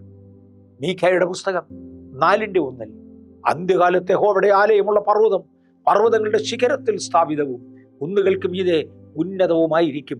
ജാതികൾ അതിലേക്ക് ഒഴുകിച്ചെല്ലും. ജാതികൾ ഒഴുകി വരത്തക്കവണ്ണം അന്ത്യകാലത്തെ യഹോവയുടെ ആലയമുള്ള പർവ്വതം പർവ്വതങ്ങളുടെ ശിഖരത്തിൽ സ്ഥാപിതവും കുന്നുകൾക്ക് മീതെ ഉന്നതവുമായിരിക്കുമെന്ന് പറഞ്ഞതുപോലെ യേശുവിന്റെ നാമത്തിൽ ദൈവസഭയിലേക്ക് ജനം ഒഴുകി വരുവാൻ സഭയുടെ അനുഭവങ്ങൾ മാറട്ടെ, സഭയുടെ സാഹചര്യങ്ങൾ മാറട്ടെ. മീഖ 4:12-13 എന്നാൽ അവർ യഹോവയുടെ വിചാരങ്ങൾ അറിയുന്നില്ല, അവന്റെ ആലോചന ഗ്രഹിക്കുന്നതുമില്ല.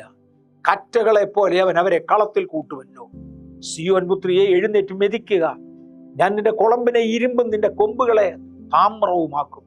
നീ അനേകം ജാതികളെ തകർത്ത് കളകയും അവരുടെ ലാഭം യഹോവയ്ക്കും അവരുടെ സമ്പത്ത് സർവ്വഭൂമിയുടെ കർത്താവിനും നിവേദിക്കുകയും ചെയ്യും.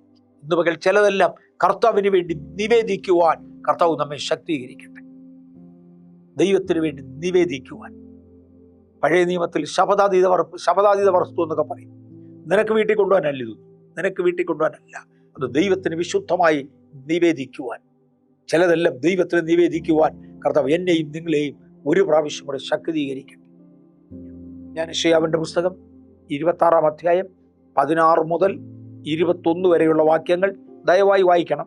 ഞാനതിൻ്റെ 19-ാമത്തെ വാക്യം ഒന്ന് വായിക്കാം. നിന്റെ മൃതന്മാർ ജീവിക്കും, എൻ്റെ ശവങ്ങൾ എഴുന്നേൽക്കും. പൊടിയിൽ കിടക്കുന്നവരെ ഉണർന്ന് ഘോഷിപ്പീൻ. നിന്റെ മഞ്ഞ് പ്രഭാതത്തിലെ മഞ്ഞുപോലെ ഇരിക്കും. ഭൂമി പ്രേതന്മാരെ പ്രസവിക്കുമല്ലോ. എന്താ ഇത്? യേശുവിന്റെ വരവിനെ കുറിക്കുന്ന ഭൂമി പ്രേതന്മാരെ പ്രസവിക്കുന്ന അന്നാണ് അക്ഷരികമായി. പക്ഷെ ഇന്ന് തളർന്നു കിടക്കുന്ന ചിലത് ഉടഞ്ഞെഴുന്നേൽക്കുവാൻ. പണ്ട് ശിംശോന് പല പ്രാവശ്യം കെട്ടപ്പെട്ടു, പല പ്രാവശ്യം ബന്ധിക്കപ്പെട്ടു, പല പ്രാവശ്യം ത്രട്ടണിങ്ങിലായി. അന്നേരത്തൊക്കെ ദലീല വിളിച്ചു പറഞ്ഞു, ശിംശോനെ ഫെലിസ്ത്യർ വരുന്നു. ശിംശോൻ എഴുന്നേറ്റ് ഒന്ന് കുടഞ്ഞു. കയ്യിൽ കെട്ടിയിരുന്ന ചണനൂലിന്റെ ബന്ധനങ്ങൾ തീ കൊണ്ട് കരിഞ്ഞ ചണനൂല് പോലെയായി പൊട്ടിച്ചവനെ എഴുന്നേറ്റു. ഇത് പകൽ ബന്ധിക്കപ്പെട്ടു എന്ന് തോന്നി കിടക്കുന്ന ചിലതിനോട് നിങ്ങളുടെ ജീവിതത്തിന്റെ പെശക എഴുന്നേറ്റാ തിരിച്ചവിടെ മടി കിടക്കരുത്, തിരിച്ചവിടെ മടി കിടക്കരുത്. ഇന്ന് കുടഞ്ഞെഴുന്നേൽക്കുവാൻ പരിശുദ്ധാത്മാവ് ആലോചന തരികയാ. നിന്റെ ദൈവത്തിന് പറവാനുള്ളത്, നിന്റെ മൃതന്മാർ ജീവിക്കും, എൻ്റെ ശവങ്ങൾ എഴുന്നേൽക്കും. ഞാൻ പറഞ്ഞില്ല, യേശുവിന്റെ വരവെങ്കിൽ നടക്കേണ്ട കാര്യമായത്. എന്നാൽ ഇന്ന് ആത്മീയ അർത്ഥത്തിൽ ഇത് തന്നെ നടന്നേ പറ്റത്തുള്ളൂ. എൻ്റെ മൃതന്മാരെന്ന് ഞാൻ വിളിക്കുന്നത് ദൈവം പറയാണ്, അവർ എൻ്റെ ശവങ്ങളാ, നിന്റെ തന്നെയല്ല, എൻ്റെ ശവങ്ങളാ. അവർ ജീവിക്കും. പൊടിയിൽ നിന്ന് കിടക്കുന്നവനെ ഉണർന്ന് ഘോഷിപ്പീൻ. നിന്റെ മഞ്ഞ് പ്രഭാതത്തിലെ മഞ്ഞു പോലെ ഇരിക്കും. ഭൂമി പ്രേതന്മാരെ പ്രസവിക്കും. ഈ ദിവസങ്ങളിൽ പട്ടണത്തിന്റെ വിവിധ ഭാഗങ്ങളിൽ നിന്നും പുതിയ വ്യക്തികൾ എഴുന്നേറ്റ് വരട്ടെ. ഇന്ന് പകൽ പട്ടണത്തിന്റെ പല ഭാഗത്തു നിന്നും പുതിയ ജീവിതങ്ങൾ കർത്താവിന് വേണ്ടി വേർതിരിയട്ടെ. വിശുദ്ധന്മാരുടെ ഇടയിൽ നിന്ന് ഒരു സംഘം കർത്താവിന് വേണ്ടി വേർതിരിയട്ടെ. നമുക്ക് ഒരുമിച്ചത് ചെയ്യാം. യെശയ്യാവിന്റെ പുസ്തകം 43-ാം അധ്യായം 1 മുതൽ 6 വരെയുള്ള വാക്യങ്ങൾ വായിക്കണം. ഞാൻ 4-5 മാത്രം വായിക്കട്ടെ. യെശയ്യാവിന്റെ പുസ്തകം 43-ാം അധ്യായം 1 മുതൽ 6 വരെയുള്ള വാക്യം അവരവരുടെ സമയത്ത് വായിക്കണം. 4-5 വാക്യങ്ങൾ മാത്രം ഞാനൊന്ന് വായിക്കട്ടെ. നീ എനിക്ക് വിലയേറിയവനും മാന്യനുമായി ഞാൻ നിന്നെ സ്നേഹിച്ചിരിക്കയാൽ ഞാൻ നിനക്ക് പകരം മനുഷ്യരെയും നിന്റെ ജീവന് പകരം ജാതികളെയും കൊടുക്കുന്നു. ഭയപ്പെടേണ്ട, ഞാൻ നിന്നോടുകൂടെ ഉണ്ട്. നിന്റെ സന്തതിയെ ഞാൻ കിഴക്ക് നിന്ന് വരുത്തുകയും പടിഞ്ഞാറ് നിന്ന് നിന്നെ ശേഖരിക്കുകയും ചെയ്യും. എന്നെ തിരികെ കൊണ്ടിരുന്ന എൻ്റെ ദൈവം ഭയപ്പെടേണ്ട എന്ന് എന്നോട് പറഞ്ഞു. ദൈവം എന്നെ വളർത്തുവാൻ ശക്തനാണ്. ഭയപ്പെടുത്തുന്ന അനേക ചിന്താഗതികൾ വരുമ്പോൾ ഞാൻ എൻ്റെ കൺഫ്യൂഷനിലേക്ക് നിൽക്കുക. ഭയപ്പെടുത്തുന്ന അനേക ചിന്താഗതികൾ വരുമ്പോൾ എൻ്റെ കർത്താവിന് പറയാനുണ്ട്, ഭയപ്പെടേണ്ട. യെശയ്യാവിന്റെ പുസ്തകം 45-ാം അധ്യായം 1-2 വാക്യങ്ങളിൽ യഹോവ തന്റെ അഭിഷിക്തനായ കോരേശനോട് ഇപ്രകാരം അരുളി ചെയ്യുന്നു. അവന് ജാതികളെ കീഴടക്കി രാജാക്കന്മാരുടെ അരക്കച്ചകളെ അഴിക്കേണ്ടതിനും കതകുകൾ അവന് തുറന്നിരിക്കേണ്ടതിനും വാതിലുകൾ അടയാതെ ഇരിക്കേണ്ടതിനും ഞാൻ അവൻ്റെ വലങ്കൈ പിടിച്ചിരിക്കുന്നു. ഇപ്പകൽ എൻ്റെ വലങ്കൈ പിടിച്ചിരിക്കുന്ന ഒരു സത്യദൈവമുണ്ട്.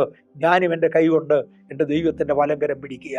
നമ്മൾ ചിലർക്കൂടൊന്ന് പറയാം, കർത്താവേ, യേശുവിൻ്റെ നാമത്തിൽ എൻ്റെ വലങ്കരം അങ്ങ് പിടിക്കണം. ഞാൻ അങ്ങയുടെ വലങ്കരം പിടിക്കുക. വലങ്കരം പിടിച്ചു എന്ന് മാത്രമല്ല, ഞാൻ നിന്റെ മുമ്പായി ചെല്ലും എന്ന് പറഞ്ഞാൽ എന്നെ വലിച്ചുകൊണ്ട് ഞാൻ നിനക്ക് മുമ്പായി ചെന്ന് ദുർഘടങ്ങളെ നിരപ്പാക്കുകയും താമ്രവാതിലുകളെ തകർത്ത് ഇരുമ്പോടാമ്പലുകളെ ഖണ്ഡിച്ചു കളയുകയും ചെയ്യും. ഞാൻ വെറും മരക്കോപ്പുകൾ തകർക്കുന്ന ദൈവമല്ല, കളിമൺപാവകൾ തകർക്കാനല്ല ഞാൻ വന്നത്, ഇരുമ്പൊടാമ്പലുകളെ തകർത്ത്, ദുർഘടങ്ങളെ തകർത്ത്, താമ്രക്കഥകളെ ഉടച്ച് എൻ്റെ ജനത്തിന് വഴിയൊരുക്കുവാൻ ഞാൻ അവൻ്റെ കരം പിടിച്ചു. ദൈവം സഭയുടെ കരം പിടിക്കുന്നതിനായി, ഓരോ അഭിഷക്തന്മാരുടെ കരം പിടിക്കുന്നതിനായി ഞാൻ ദൈവത്തെ സ്തുതിക്കുന്നു. കണ്ണുകളടയ്ക്കാം, നമുക്കൊരു വാക്കിക്കൂടെ പ്രാർത്ഥിക്കാം. കർത്താവും ദൈവവുമേ, ഏറെക്കുറെ ശക്തമെന്ന് അടിയൻ വിശ്വസിക്കുന്ന ഒരു വചനത്തിന്റെ ഭാഗം ഇന്ന് ഞങ്ങൾക്ക് തന്നതിനായി സ്തോത്രം. പുതിയ നിയമസഭയുടെ പാറ്റേൺ, യേശുവിന്റെ മാതൃക, അപ്പോസ്തലന്മാരുടെ മാതൃക ഇന്ന് സഭയ്ക്ക് അത് ആപ്ലിക്കബിൾ ആകേണ്ടതിന് ഞങ്ങളുടെ മേൽ എങ്ങനെ അയക്കും എന്ന ആശയങ്ങൾ ഞങ്ങളോട് സംസാരിച്ചതിനായി സ്തോത്രം. ഇത് ലഭിച്ചവർക്ക് ഇതൊരു വളർച്ചയ്ക്ക് കാരണമാകട്ടെ. ഇത് ലഭിച്ചവർക്ക് ഇതൊരു പ്രയോജനമാകട്ടെ. ദൈവം ഞങ്ങളെ ഉപയോഗിക്കണം. കൃപയടിയങ്ങളുടെ മേൽ കാണണം. അത് യേശുവിന്റെ നാമത്തിൽ തന്നെ. ആമേൻ, ആമേൻ.